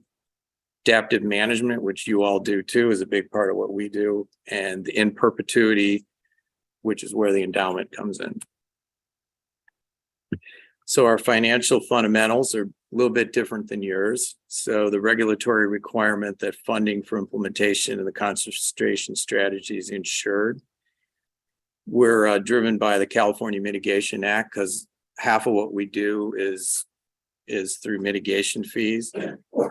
Automatic annual fee adjustments based on local land costs and the CPI. So our fees are going up again this July 1st, and they're going up quite a bit because of inflation and things that we're all seeing at the grocery store. And also we're all experiencing it with our land management with the price of steel. It's really been a shocker.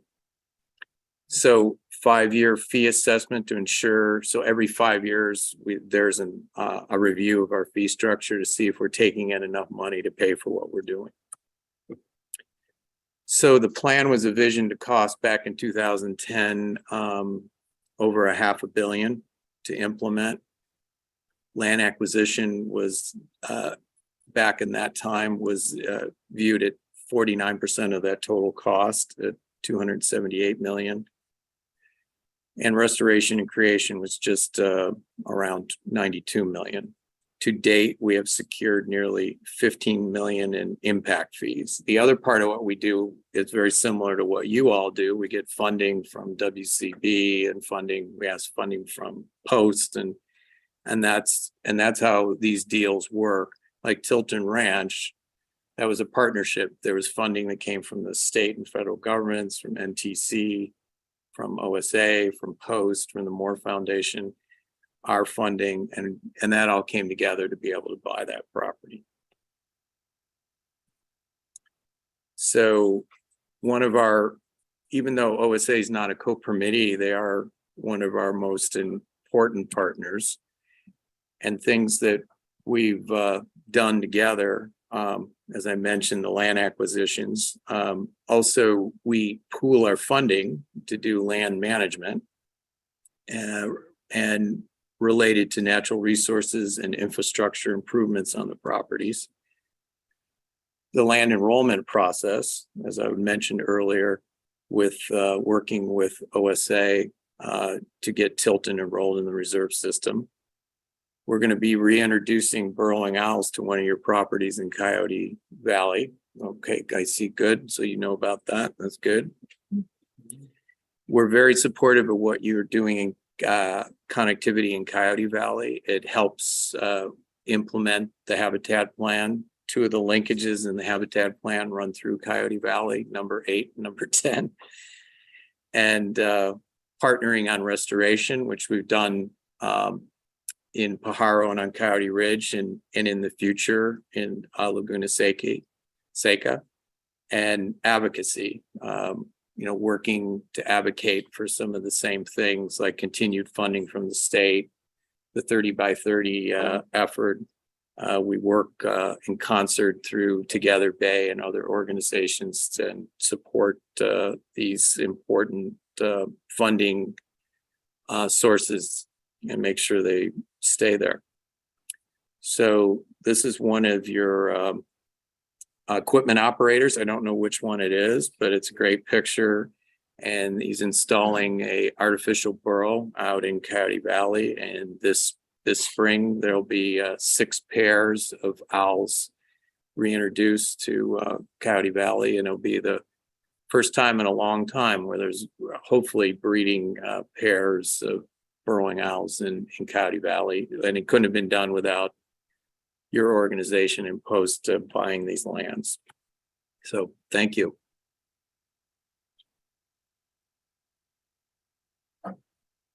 Thank you, Edward.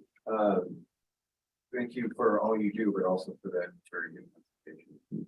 You're welcome. Do we have any questions? All right, Steve, and if we'll get to you next week. 2 questions. This is to remind me. The first one is I love all that you do.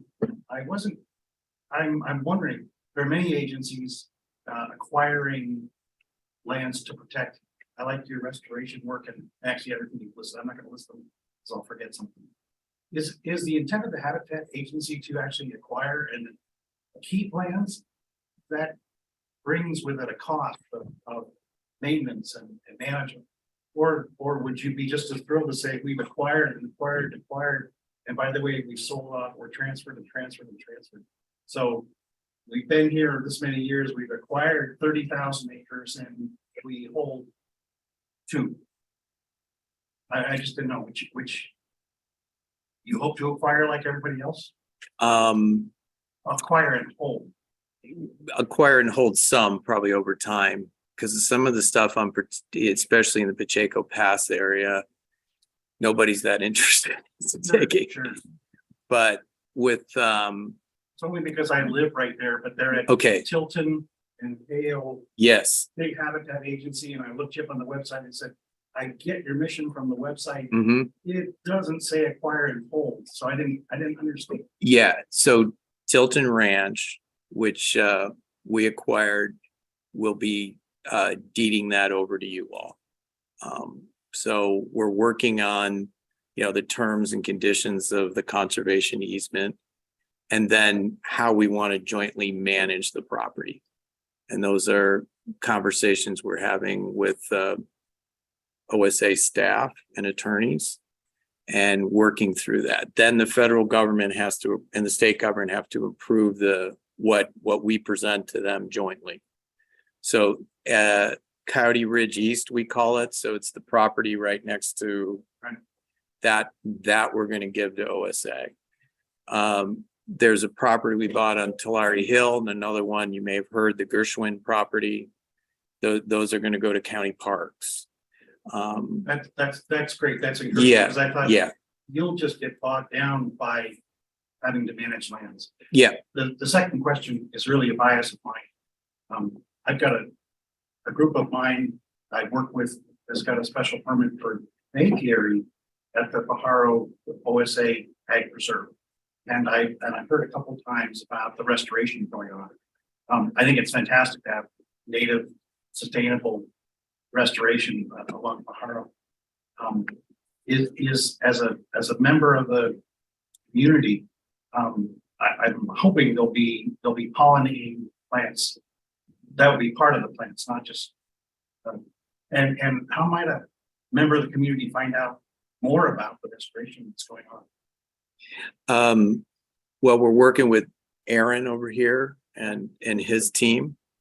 And so Aaron will be a great resource, and I'll be glad to come and speak to your committee in the future to talk about it. Sure. Yeah, and we can definitely do a That's great. I'll start with Aaron. Yeah. And thank you very much. yeah, and yeah, we're very concerned about pollinators, and there are plants that are going to be put in there to benefit pollinators. The soils there are very there's a high salinity, so it's like finding the right plant palette that'll work there. And but yeah, in both our San Felipe and our Pacheco Creek project, we're putting in milkweed and plants that benefit butterflies and bumblebees. Yep. Thanks. You're welcome. Thank you, Steve. There was also a question from Vicky. If there's any more, give me a wink or a nod. Hi. Hello. Thank you. It's great to learn more about Valley Habitat and the wonderful work you're doing. I wondered, are there ways for the public to directly access the work that you do? Or are there educational opportunities or? Not really.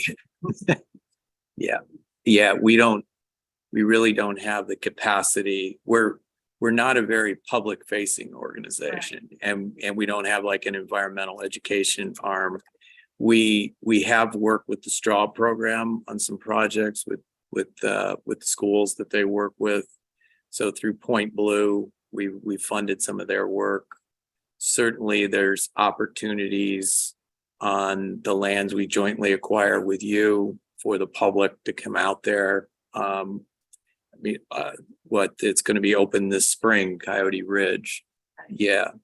But we could get some of our biologists maybe to be, participate in a docent-led tour there, but it's not something we're really have the capacity or wired to do.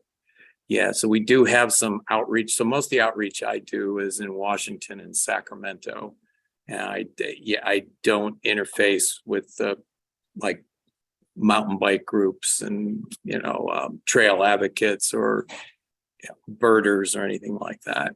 And then the other big advocacy is with the local environmental community and sometimes with the local development community. But we don't interact the same way you all do with the public and those stakeholder groups.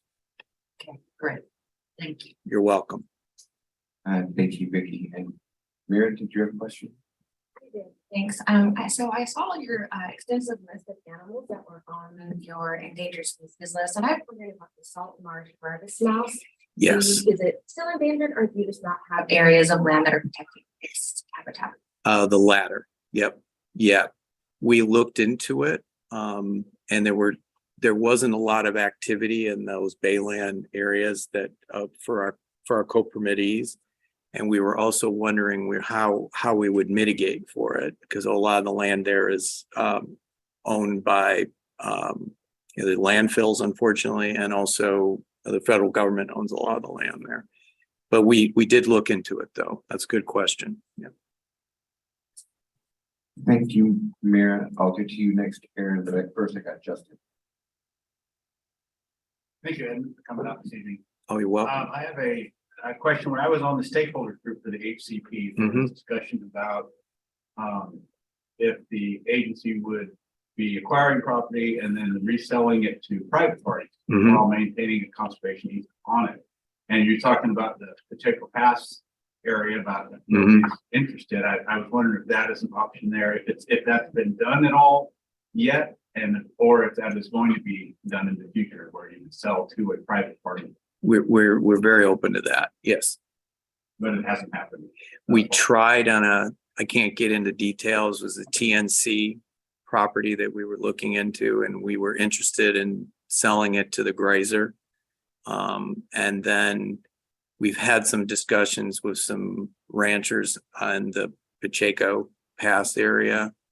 And there's been a kind of a reluctance, we're the government, of course, and I get it.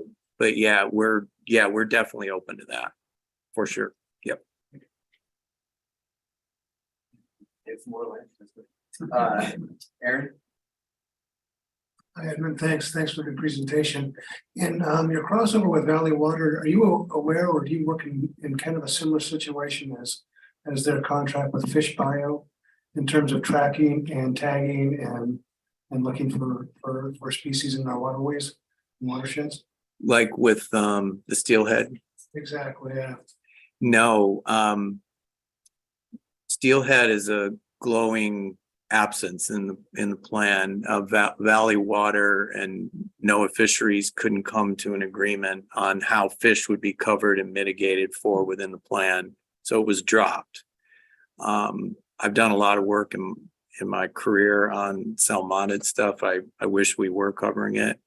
The only thing we're doing is with mammals, and we are going to do a telemetry study with the burrowing owls. So, but with fish and the fisheries, no, we don't. It's definitely something when we do a restoration project, we think about how they can benefit steelhead and other fish. Is there a reason why that's overlooked or not It's on the radar? It's just something that's not part of our mission to these aren't species that we cover. I mean, if we got funding to do it, we would certainly do it, but our funding, the nexus of our funding doesn't allow us to do much in the way of fisheries work. And as I said before, steelhead are a listed species. They're not covered by ESA. They're covered by a different process through NOAA and National Marine Fisheries. And so it's a different permitting process.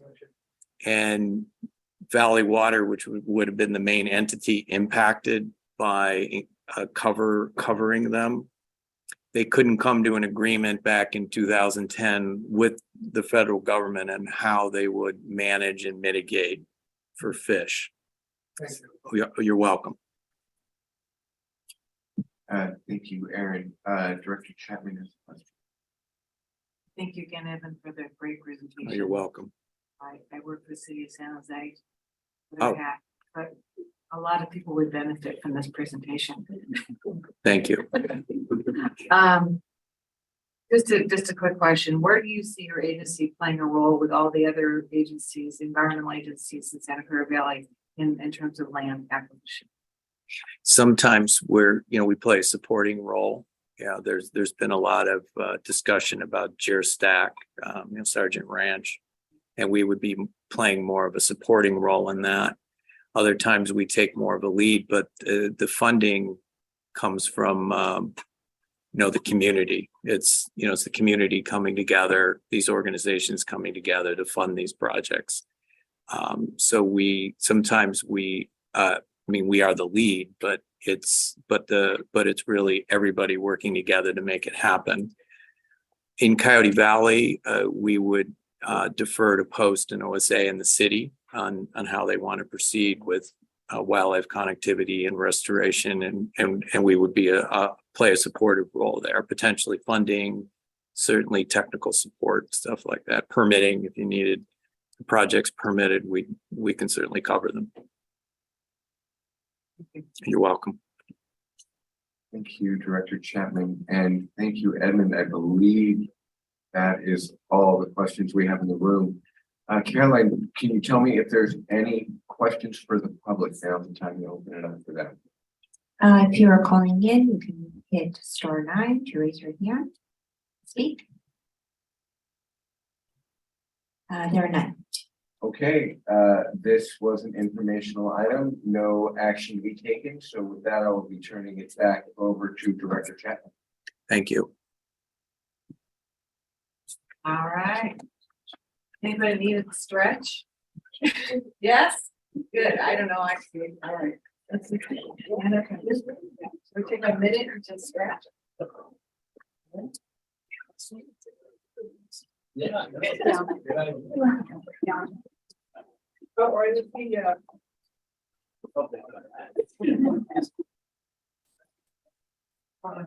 Yeah, the water source.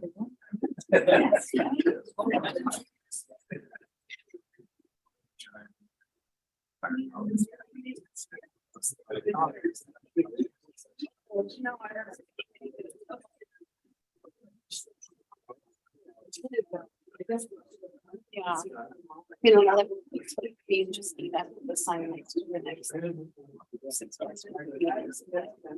Like Caroline, there's like issues. It's really. I heard last.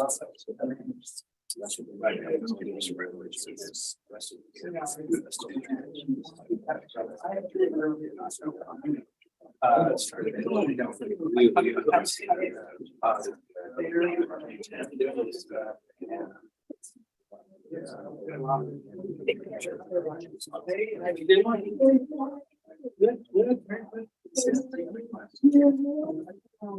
are you doing, Irene?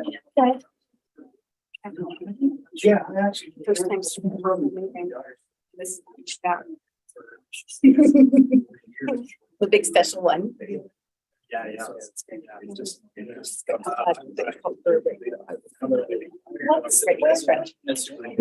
Two more presentations. The last one? Yeah, the one from Killing back here, from San Francisco. Oh, cool. And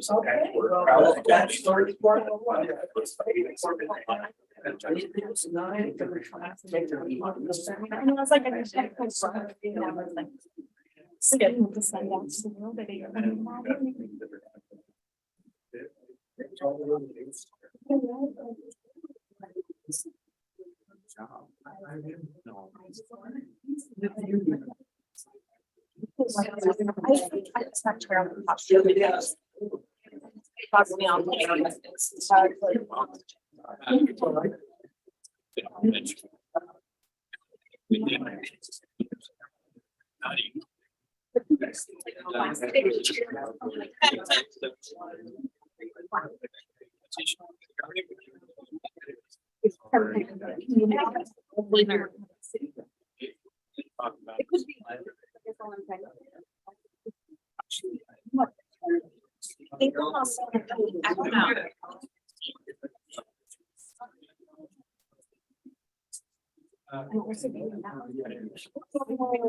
Yeah, I was kind of.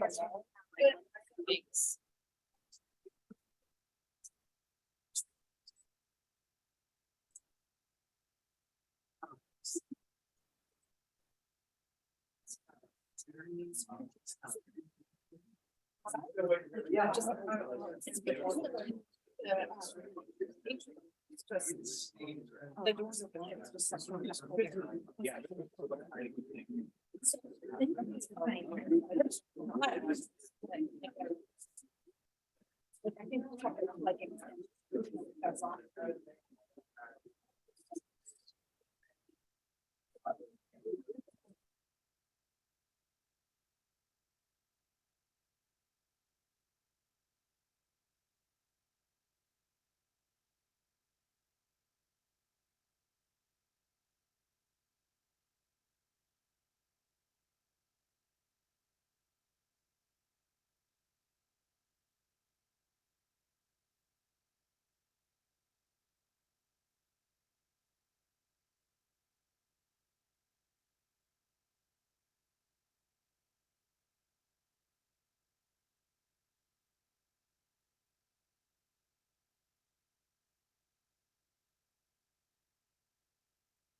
Yeah, see you too. Yeah. Be careful.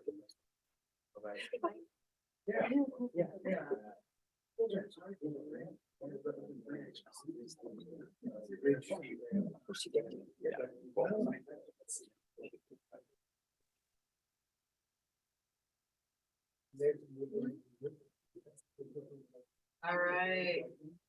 I hope everybody enjoyed this brunch. Great.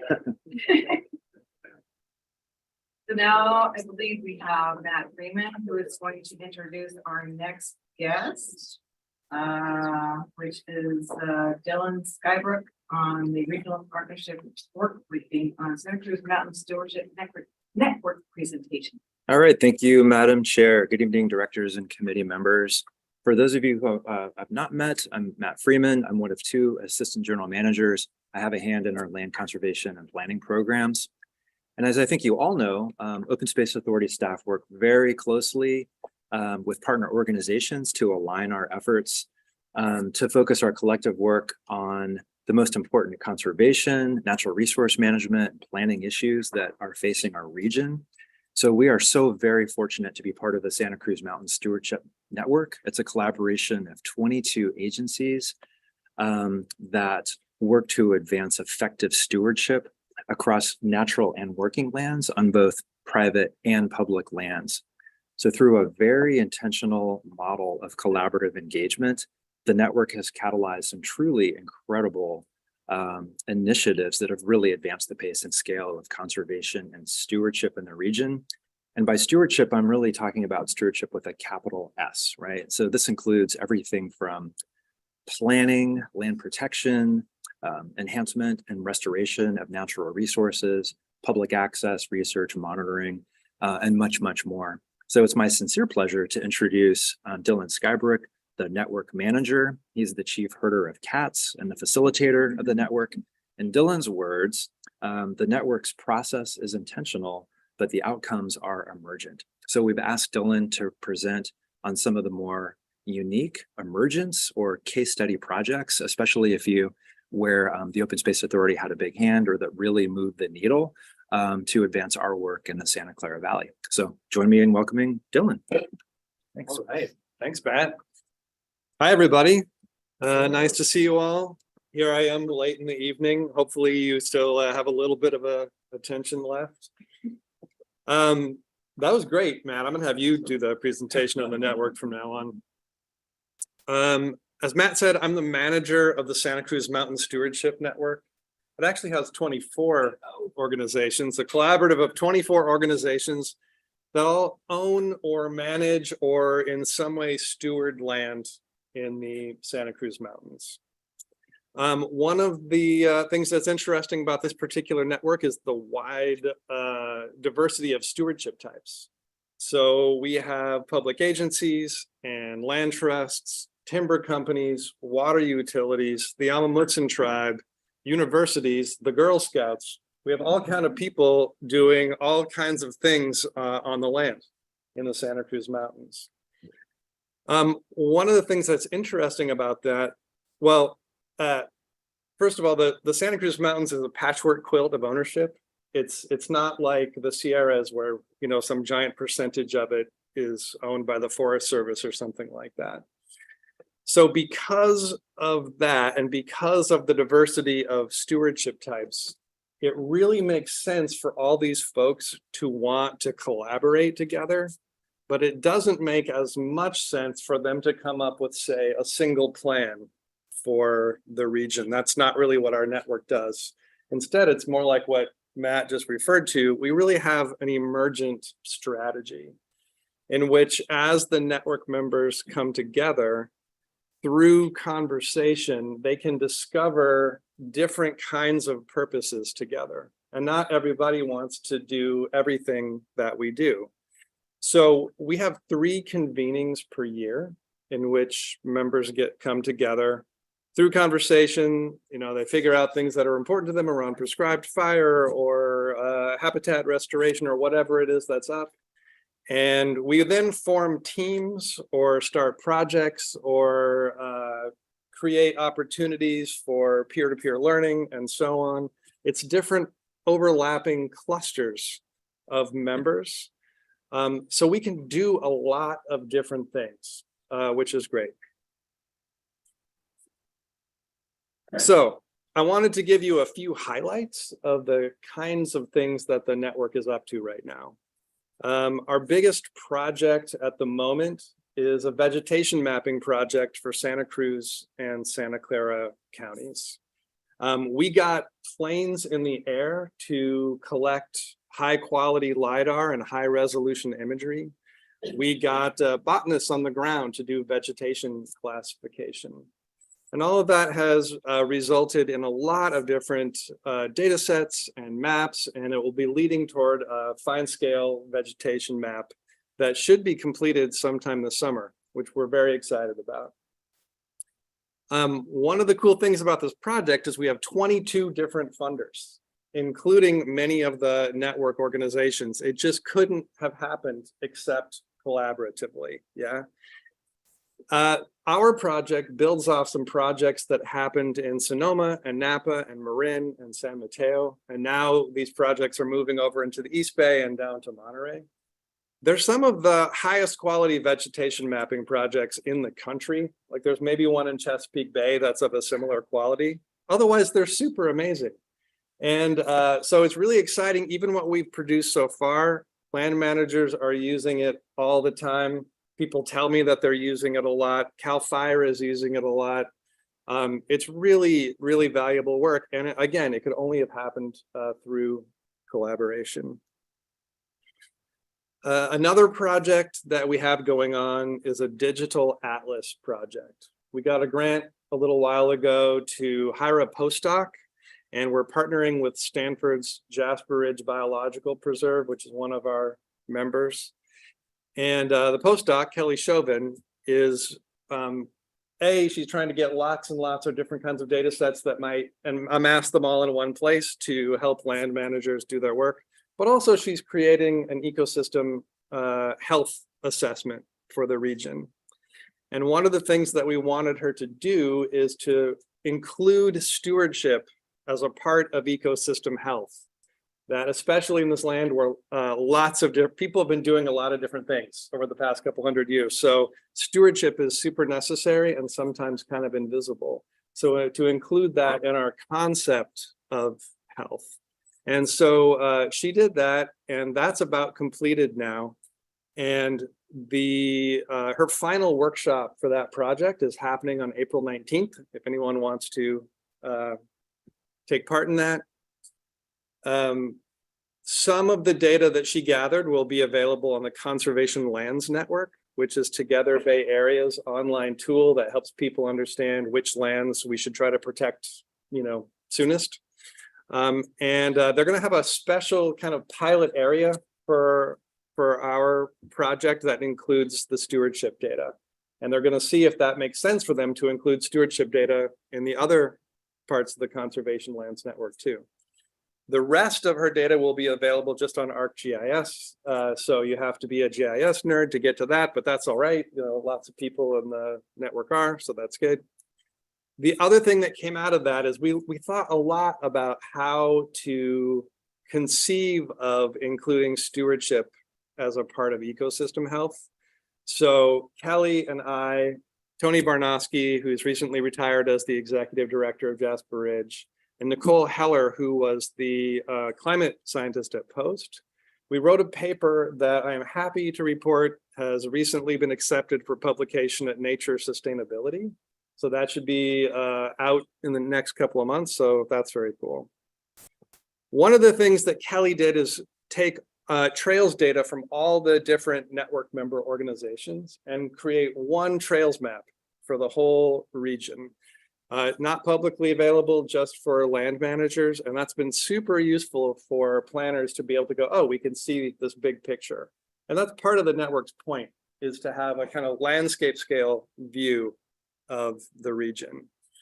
When we saw the map she made, one of the things that's super obvious is, you can turn on and off different things on the map, right? So if you just turn on only the legal mountain biking trails, not that many compared to the giant demand for mountain biking. So we could see a lot of things through that map. And we decided that one of the things that would be valuable is if we did a study to support some of the things that we saw in that map. So we have one of our teams is a trails team.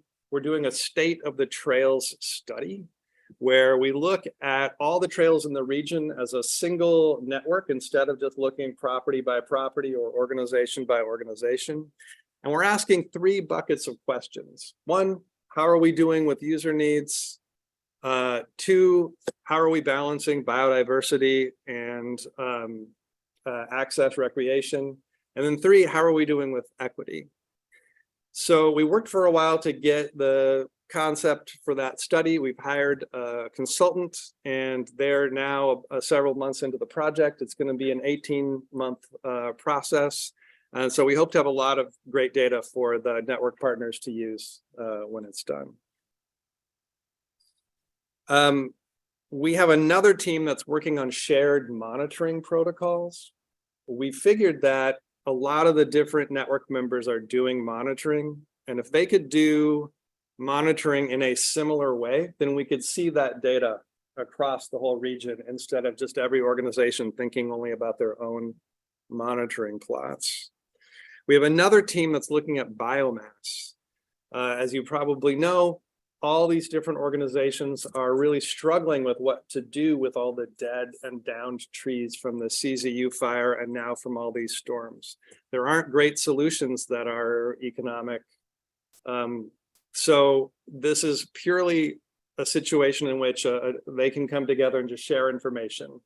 So all the folks who are working at San Vicente Redwoods are using air curtain burners. We just got a presentation from the San Mateo Resource Conservation District on using a carbonator for the material that came from log jams in Pescadero Creek.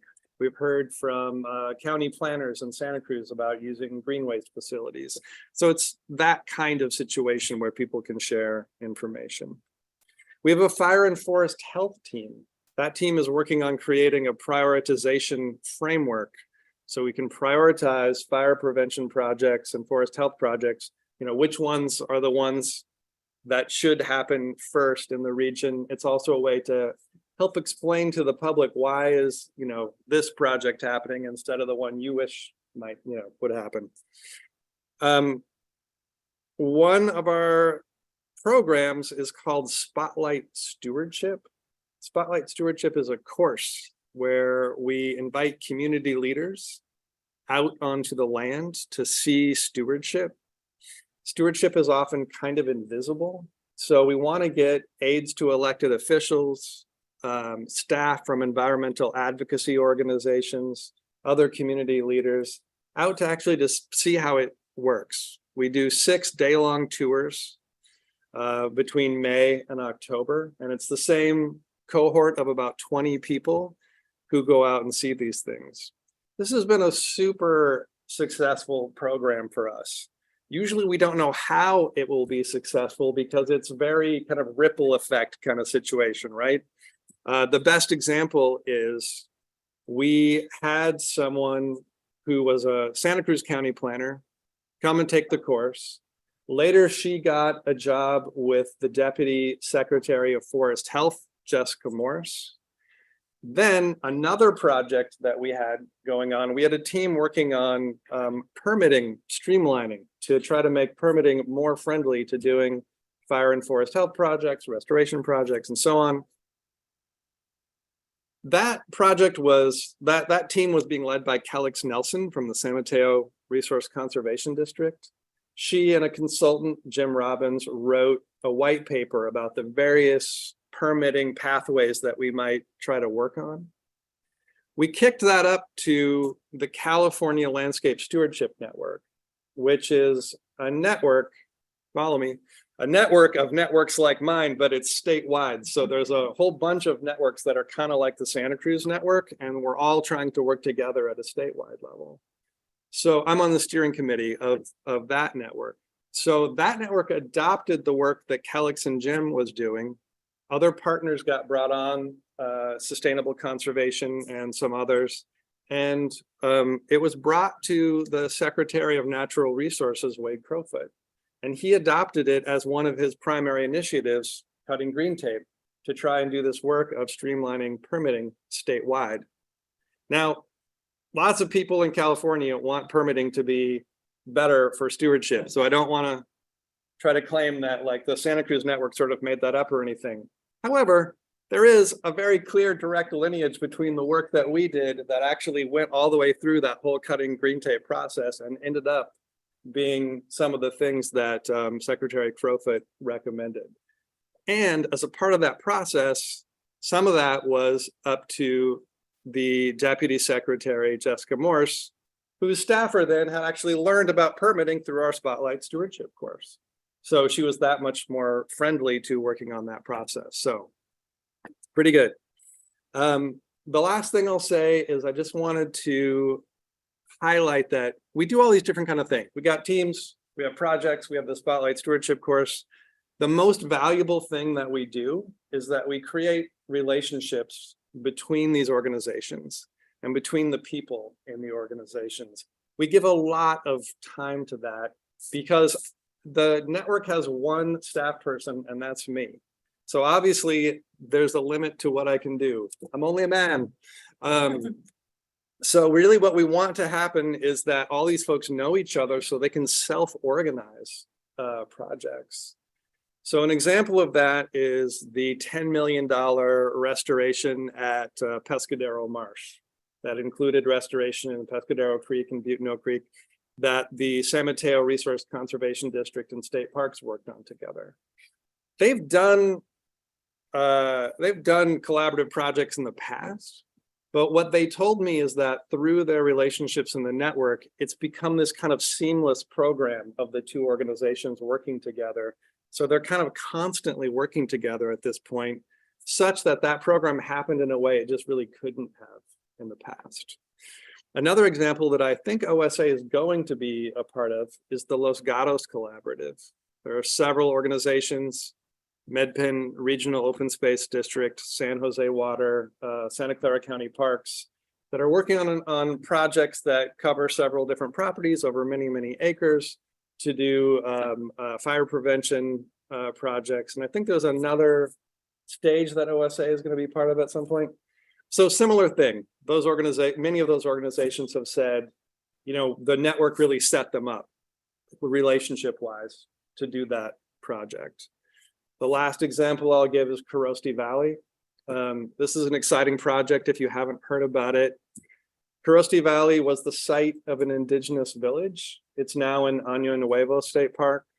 And the project is the Amamutsun Tribe State Parks and the San Mateo Resource Conservation District are restoring 250 acres back to what it was prior to European settlement.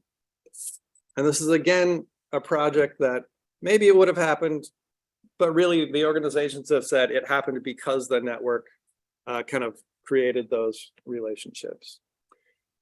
You know, there's only so much I can claim that the network can do about those projects, and they're not network projects, right?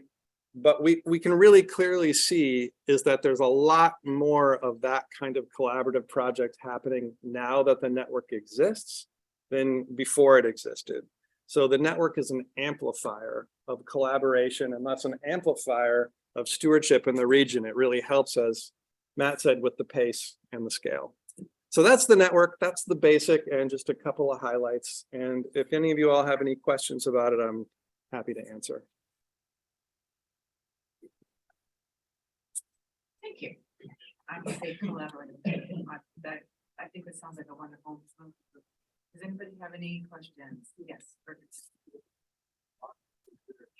Get a sneak peek of that overall trail that you're talking about. Well, I'm pretty sure the trails folks here at OSA have access to it. And so you can ask them and I'm sure they can show you. But if you wanted access directly, then email me, dylan@scmsn.net. And I can hook you up with Kelly Chauvin, the postdoc at Stanford. She's no longer a postdoc. She got hired by Jasper Ridge and she can give you access. Yeah.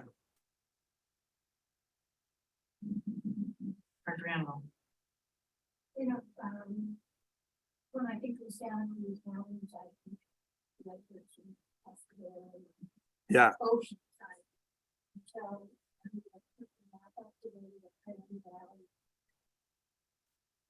Yeah. So have you, in the course of your work, been looking at this east facing slope of the Santa Cruz Mountains and the vegetation in that, or is that all work you have to do when you're taking?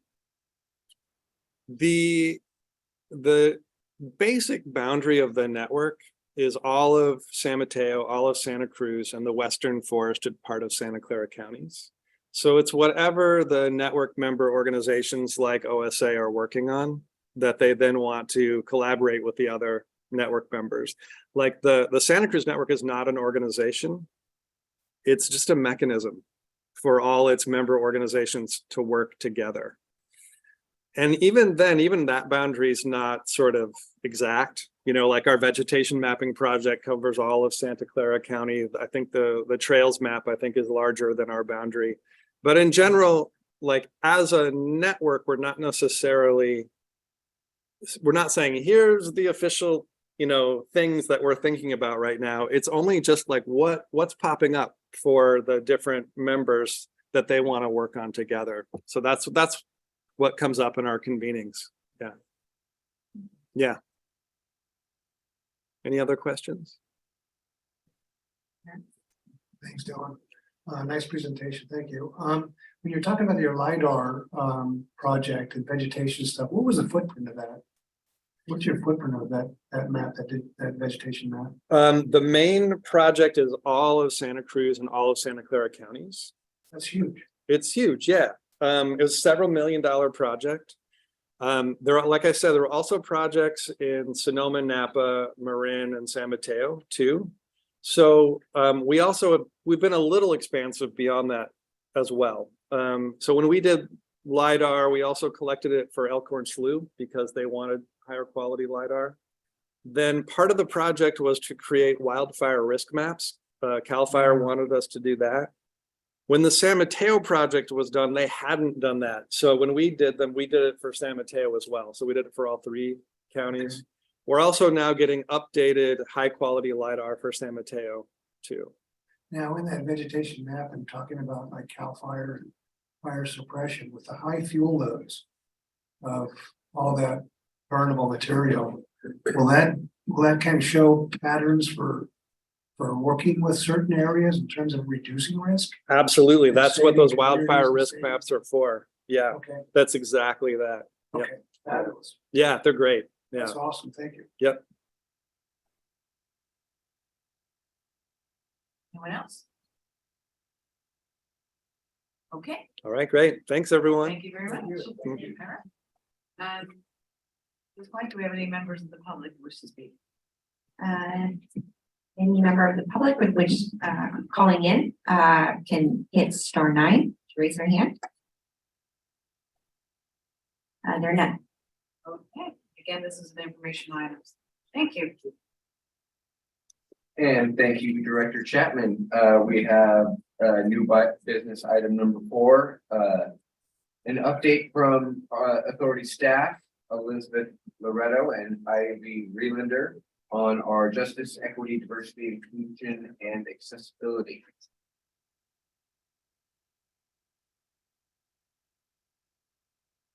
There we go. Good evening. Oh wait, this last fix.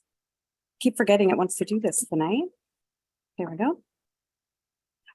Good evening, board directors and our Citizens Advisory Committee members. I've seen many of you online, but not even all of you there. But I'm Elizabeth Loretto, the Open Space Authority's Human Resources Officer. And I'll be presenting tonight, though, in my capacity of being our project manager for our Justice, Equity, Diversity, Inclusion, and Access work, otherwise known as JEDIA. So it's a pleasure to be here with you all. But I am not alone in this. I represent not only all staff, but a specific section of 8 staff members from across the agency who are department liaisons to this JEDIA staff working group. The working group ensures that we have a comprehensive interdepartmental approach to implementing our JEDIA principles and the agency's work in several ways. The group assists with fostering a welcoming environment for all, our internal stakeholders, staff, all of you, volunteers, our external partners, and the public.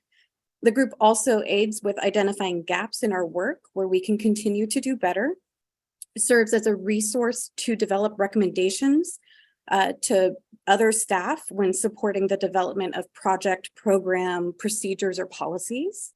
We also collaborate to achieve the annual milestones of the authority's JEDIA project, which are laid out on the authority's work plan. And generally, the goal is that the JEDIA staff working group can serve as a catalyst for change and advocates for the authority's JEDIA commitments. So tonight, we want to highlight some of the key accomplishments from the last year at the authority, because it was last spring that we came to both the Citizens Advisory Committee and the board separately. So it's nice to be here with all of you together too.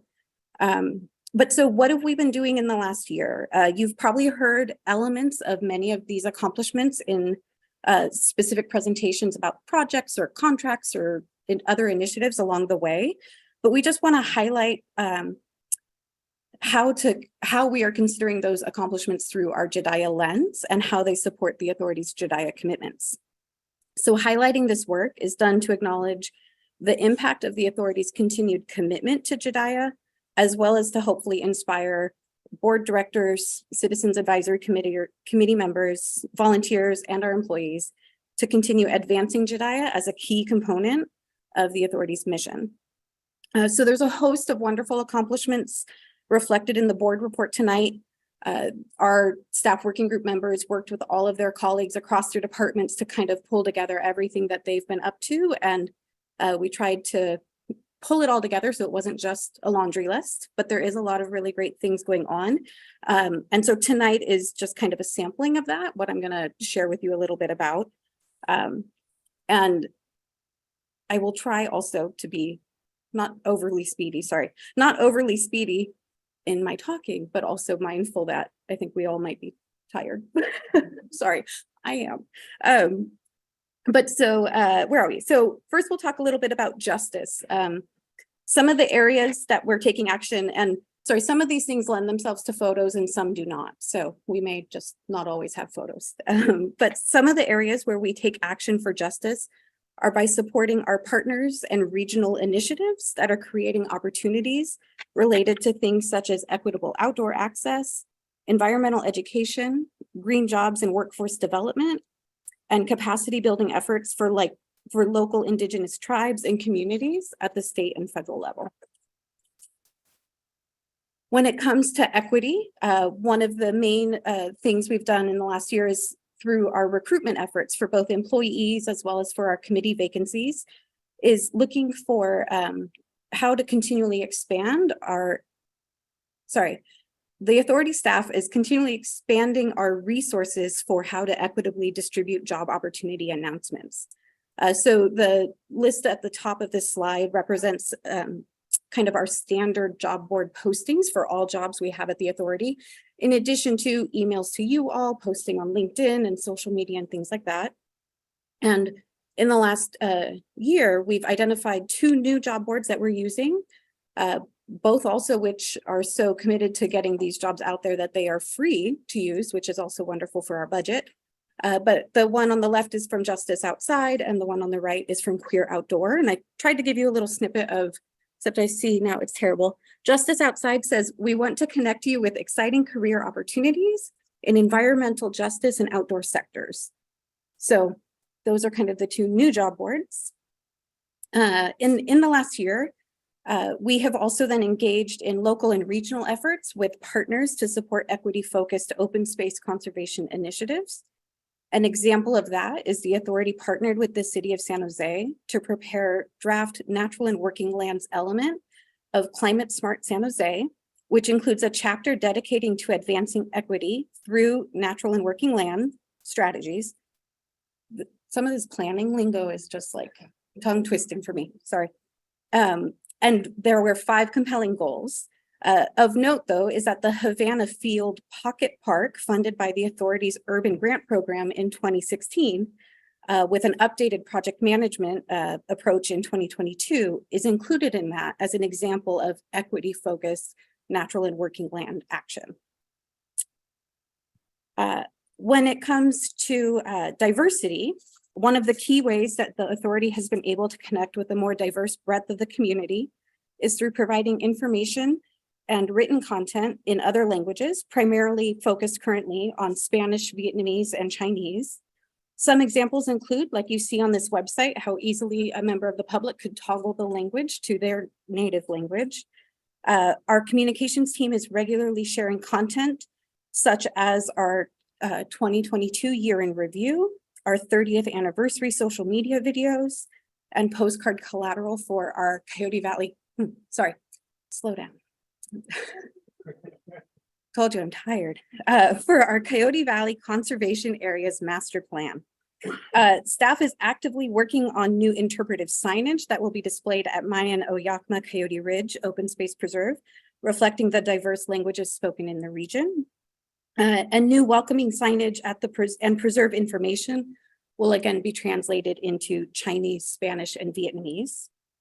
Since spring of 2022, the authority has increased the focus to provide educational programming to people of diverse backgrounds, capacities, and ages across the jurisdiction. These opportunities include programming for court-appointed special advocates for at-risk children, for Insiders, which is a library group for adults with disabilities, and for Hey Girl, a trans women's hiking organization. Our land stewardship opportunities have also engaged with new groups, including youth from the Jewish Youth Climate Movement, as well as members of Latinas Hike. And volunteers are offered interpretive host training that is geared towards empowering our volunteers with the knowledge and skills to be more independent when leading events and extend the authority's outreach efforts beyond our regular footprint.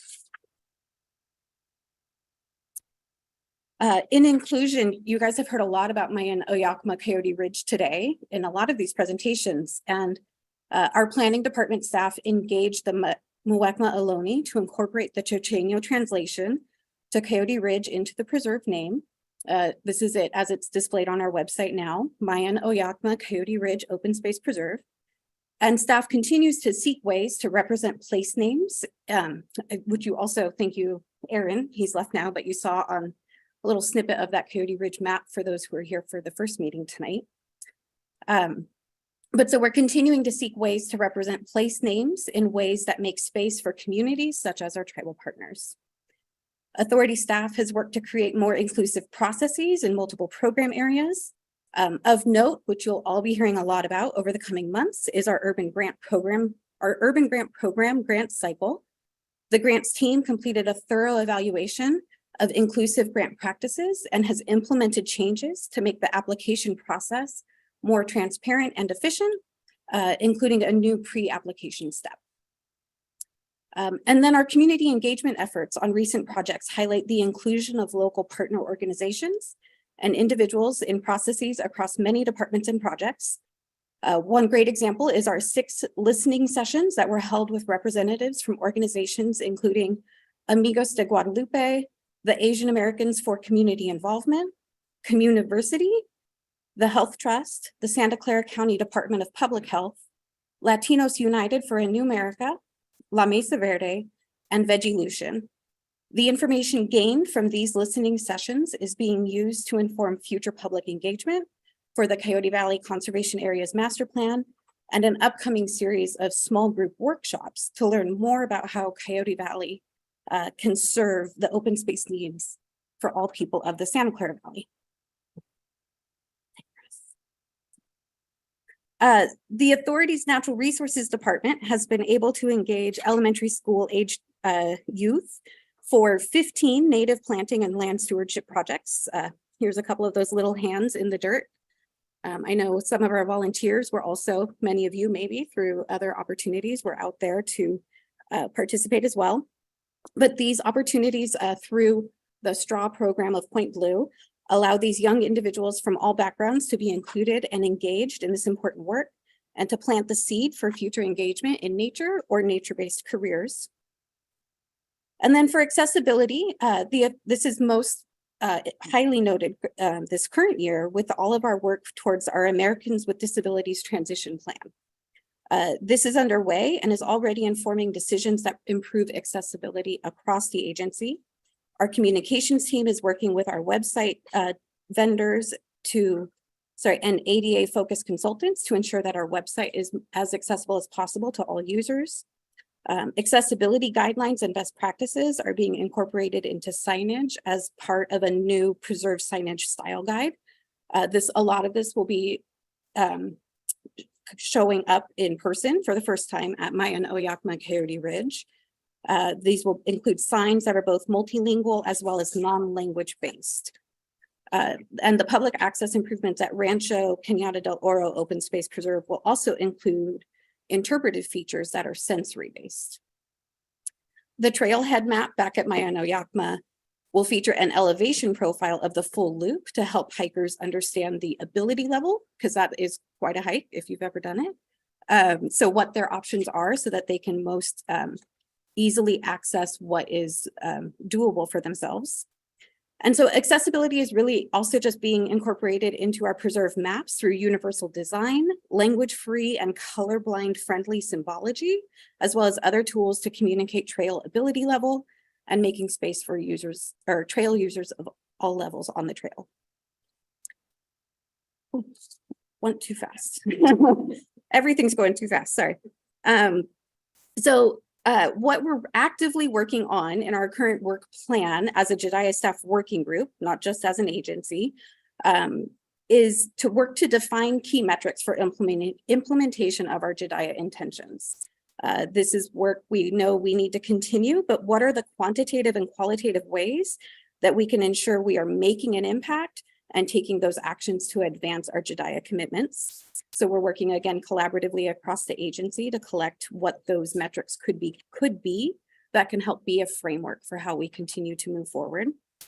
We are working to create a JEDIA-based training plan for our employees, our board, our CAC, and our volunteers. This may include recommendations for speakers who might come to future meetings of either of these bodies, or additional training content that could help each of you best engage with the diverse members of the authority's jurisdiction. Creating messaging, including a website landing page that can help share the authority's JEDIA commitments with the public, as well as provide talking points for employees, the board, CAC, and volunteers. And develop an approach and a process for incorporating our DEI overall considerations into the agency's everyday work and projects, such as how to ensure that we're continually considering and planning for our JEDIA initiatives in our projects and programmatic work. A very simple step that was already made is a little prompt when requesting a new project that says, how does this impact JEDIA? Like, let's just even think, is there a lens for that for each project? So this item is just here as information and kind of a bit of an annual update. We look forward to hearing any feedback from either board members or Citizens Advisory Committee members about how we can continue to bring our JEDIA commitments to fruition. And we want to continue to learn together and to ensure that information and resources are made available to you as well as to our employees and volunteers. The work to implement the authority's JEDIA commitments requires our intention and investment across all areas of the organization. And as we kind of say amongst the staff, we don't want to let the process get in the way of making impact. So we always want to kind of continue making changes, even if they feel small, because hopefully that means they have a nice impact somewhere. And with that, I would be happy to take any questions or ideas or feedback or anything. Thank you so much. Excellent presentation, perfect pace. Any questions, Mira, please? I think I can work it this time. Thank you so much for that presentation. It was exciting to hear that you have signage in multiple languages. But what about, I can't do it, but what about staff members? There you go. Staff members that speak Cantonese, Mandarin, Vietnamese, or Spanish that you have to engage your community members out in the parks. We do have some, and we are tapping them. In fact, I know there was some discussion today about upcoming video advertisements that we're working through with Telemundo about our 30th anniversary and Mayan Oyakma, and which staff member was going to be able to help kind of be on camera for that. We are continually looking to expand, in our staff when somebody has a language skill set that we can tap. We definitely want to take advantage of that. And so that is happening there as well. Thank you. Thank you, Mira. Any other questions? All right, so with no more questions in the room, this is the time for public comment. Do we have any questions from the public? Any members who would like to speak, if you're calling in, you can hit *9. They're not. Thank you, Caroline. This is yet another informational item. There is no action to be taken. And with that, I will turn it back over to Director Chapman. Thank you, Chair. All right, so at this point in our wonderful meeting, we are to the General Manager's report. Thank you, Madam Chair and Mr. Chair. Just first want to acknowledge the CAC and the board members for tonight. We're always very excited to pull you all together once a year like this. I know you've been very patient, doing a lot of listening tonight, but I hope also the presentations you got to see how the dots connect and how the work we do at the Open Space Authority is at the center of so many of these important policy and conservation and equity initiatives. So thank you very much for that. I just want to tell you about one thing, then I'll ask staff if there's any other thing you want to report. Some of you have heard me talk before about how there's a coming development project in South San Jose near Coyote Valley, which is an electricity transmission project, which is going to expand electricity transmission capacity, which is desperately needed for the South Bay region. And that process is overseen by the California Independent Systems Operator, CAISO. They've just gone through about a year-long, 10-month to 12-month process to choose a developer through a bid process who will design, construct, and implement and operate this electricity transmission facility. And there were five bids and 4 bidders who submitted bids. And just 2 days ago, CAISO selected LS Power Grid California LLC to be the winning bidder. But there is no information on the CAISO website or for LS Power Grid California's website as to which property this electricity transmission project will be constructed. So we're trying to find this out. And the next step after this is there's a handoff to the California Public Utilities Commission, which will oversee the environmental review process for this. And we're very interested in this because there are some sites that could affect Coyote Valley and the conservation plans we have for Coyote Valley. And also there's a transmission cable that will be constructed as part of this project that will likely go underneath Monterey Road. And so there's an opportunity to use that opportunity while they dig up Monterey Road to try and put some infrastructure in there that benefits wildlife. So just wanted you to be aware of this. We're asking our partners at the city, for any information they have on it. And then we plan to comment on this when we know the site and when it goes to the PUC. Any other staff have other things they want to report out tonight? Lee? This way. Good evening, directors and CAC members. 2 very quick updates. One for the board. Staff has been very busy developing our budget and work plan. We look forward to bringing that to you for some feedback on March 30th. It's a daytime meeting and I don't have my notes in front of me. I apologize. I think it's at 11. Thank you, Caroline. We look forward to explaining the priorities we use to set the work plan and getting your feedback.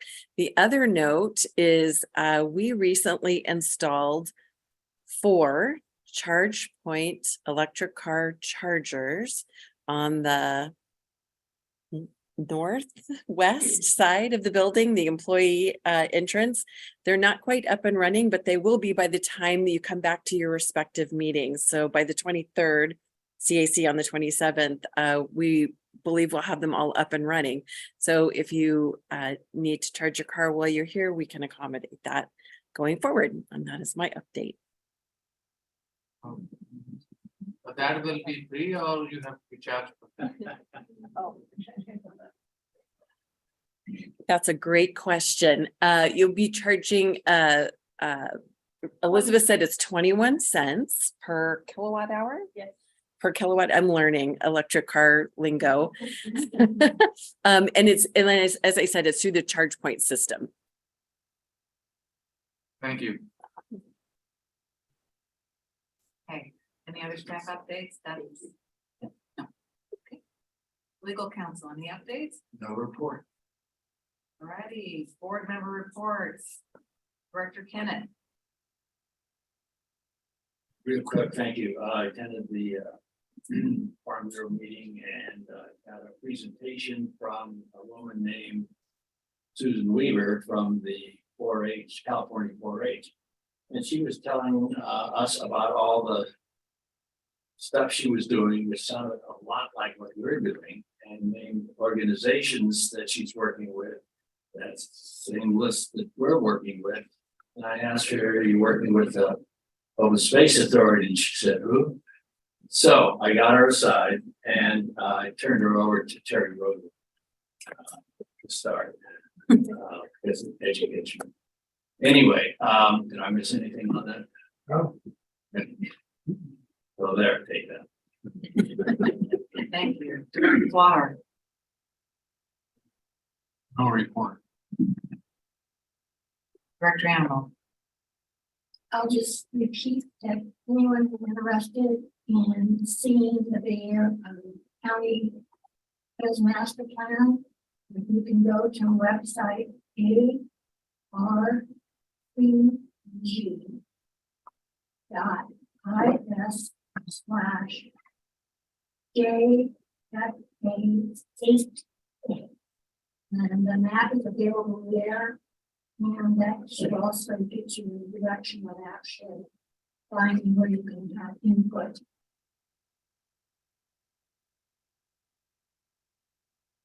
Director Alexander.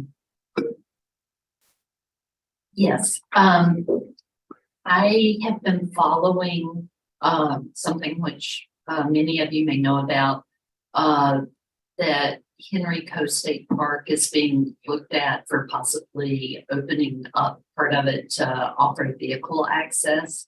And I wondered if anyone had additional information about that. This is something that came about because State Bill 155, which moved money from the general fund to parks specifically for off-road vehicle access. And there was a planning meeting in Pleasanton about 2 weeks ago. And I wasn't able to go, but a number of people from Sierra Club, Audubon, number of environmental organizations went. And it was kind of an odd meeting because they went because they were concerned about opening up code to off-road vehicles. And they were more or less told that it wasn't really a meeting for them to provide that information, that they just wanted to hear about off-road vehicle use. And they tried to express that they were concerned because the parks planning did go on to say that they're going to study it, and they're going to study opening up code and look at many other areas too. But they tried, the environmental groups tried to explain that if there was going to be a study, that they wanted to get in on the beginning and express their concerns and be a part of the process.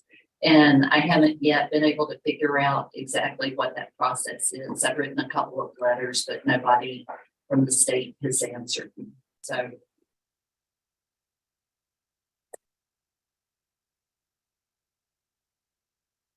Yeah, through the chair, in response to that, Director Alexander, I mean, you provided most of the information that we have too. We didn't learn about the process until very recently as well. But we have been in conversation with Assemblymember Calra, whose new district now covers Henrico State Park, most of it anyway. You know, identifying not only that we're concerned about the potential use of off-road vehicles there in that park, but also the process, you know, as you were alluding to. So we can continue to update you as we learn more. Great, thank you. Director Gill? No report. Short and sweet. So as part of alternate position for LAFCO, I was asked to be on the LAFCO Finance Committee. And we met last week, and what they do is they provide input into the work plan. So that was very educational for me. The special district group met on Monday. We had a presentation on ERAP, which is the educational actually, I'm going to highlight this. It's like educational review augmentation fund. And as part of that, I was also elected vice chair of the Special District Association. So I have enough to do. And they are, do have one comment though. They are going to be transitioning to in-person meetings. All those meetings have been virtual, as in LAFCO, which is also going to transition to in-person. And they are looking to take turns for different special districts to host a meeting of. So it's something that we might want to consider at some point. We have space, where some special districts have everything. And then with Director Flogger, he and I both attended the CSDA legislature every year, which honors the Rokana on Mondays.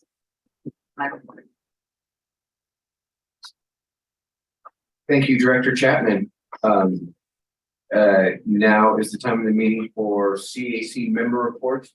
We've asked Kathy to give us an update on an event she recently took part in. If there's any others after that, give me a winter or not. Thank you. Thank you all very much. I wanted to let you know that there was an event at the Vietnamese American Service Center, and they were looking for information to pass out about different organizations. So Mark was able to get me the postcard flyers with the QR code that talk about the work that's being done for Coyote Valley. And we were able to, and these postcards were in both English and Vietnamese. And so we were able to pass them out at this event. And it's so important that the information that gets given out is in the language that is most appropriate. The pictures were beautiful. And as we continue to go to more events and we pass these out, I think it just builds awareness, because there's the picture that everybody identifies with the organization. And so we hope to continue more. Mark gave me a big box. To the chair, actually, this is really a great effort, and I'm just supporting that. If we can has any Q code and then all the information what we did maybe the last month or two. So because every community has the organizations or community events there, then we can go and then pass to them in that way. Is a much easier in a different language. Actually, the Q code just not only English, maybe it's 3-4 languages. You can just put in one Q code. This is much better than anybody can read any language they prefer. Yeah. Thank you. Thanks so much for doing that, Kathy. That's pretty cool. Thanks for the help, Mark. Any other reports from the committee members? Seeing no more. Okay, so at this point in the meeting, I do want to close the meeting in honor. We're going to do an adjournment in honor of Raul Lozano.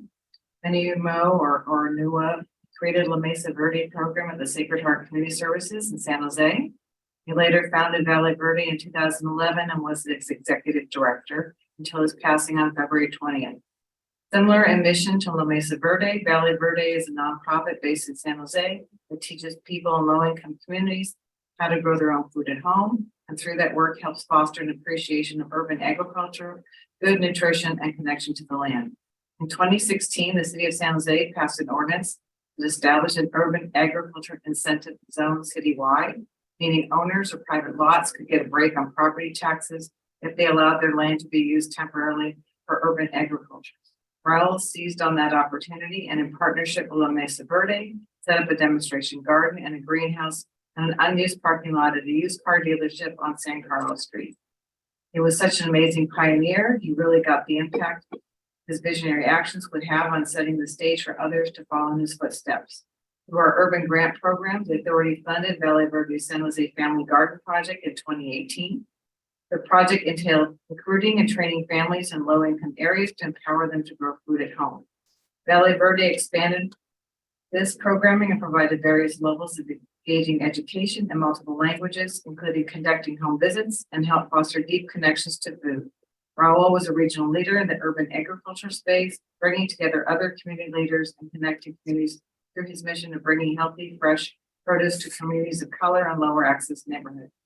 Raul was also the inspiration for the idea to deliver farm boxes to needy families via bicycle during the height of the pandemic, a partnership between Vegilution and the Silicon Valley Bicycle Coalition that the authority funded through an urban grant program in 2020. Aside from all the accomplishments and leadership, Raul was just a wonderful human being, easy to work with, down to earth, and always trying to help those most in need. We will miss him dearly. With that, adjourn.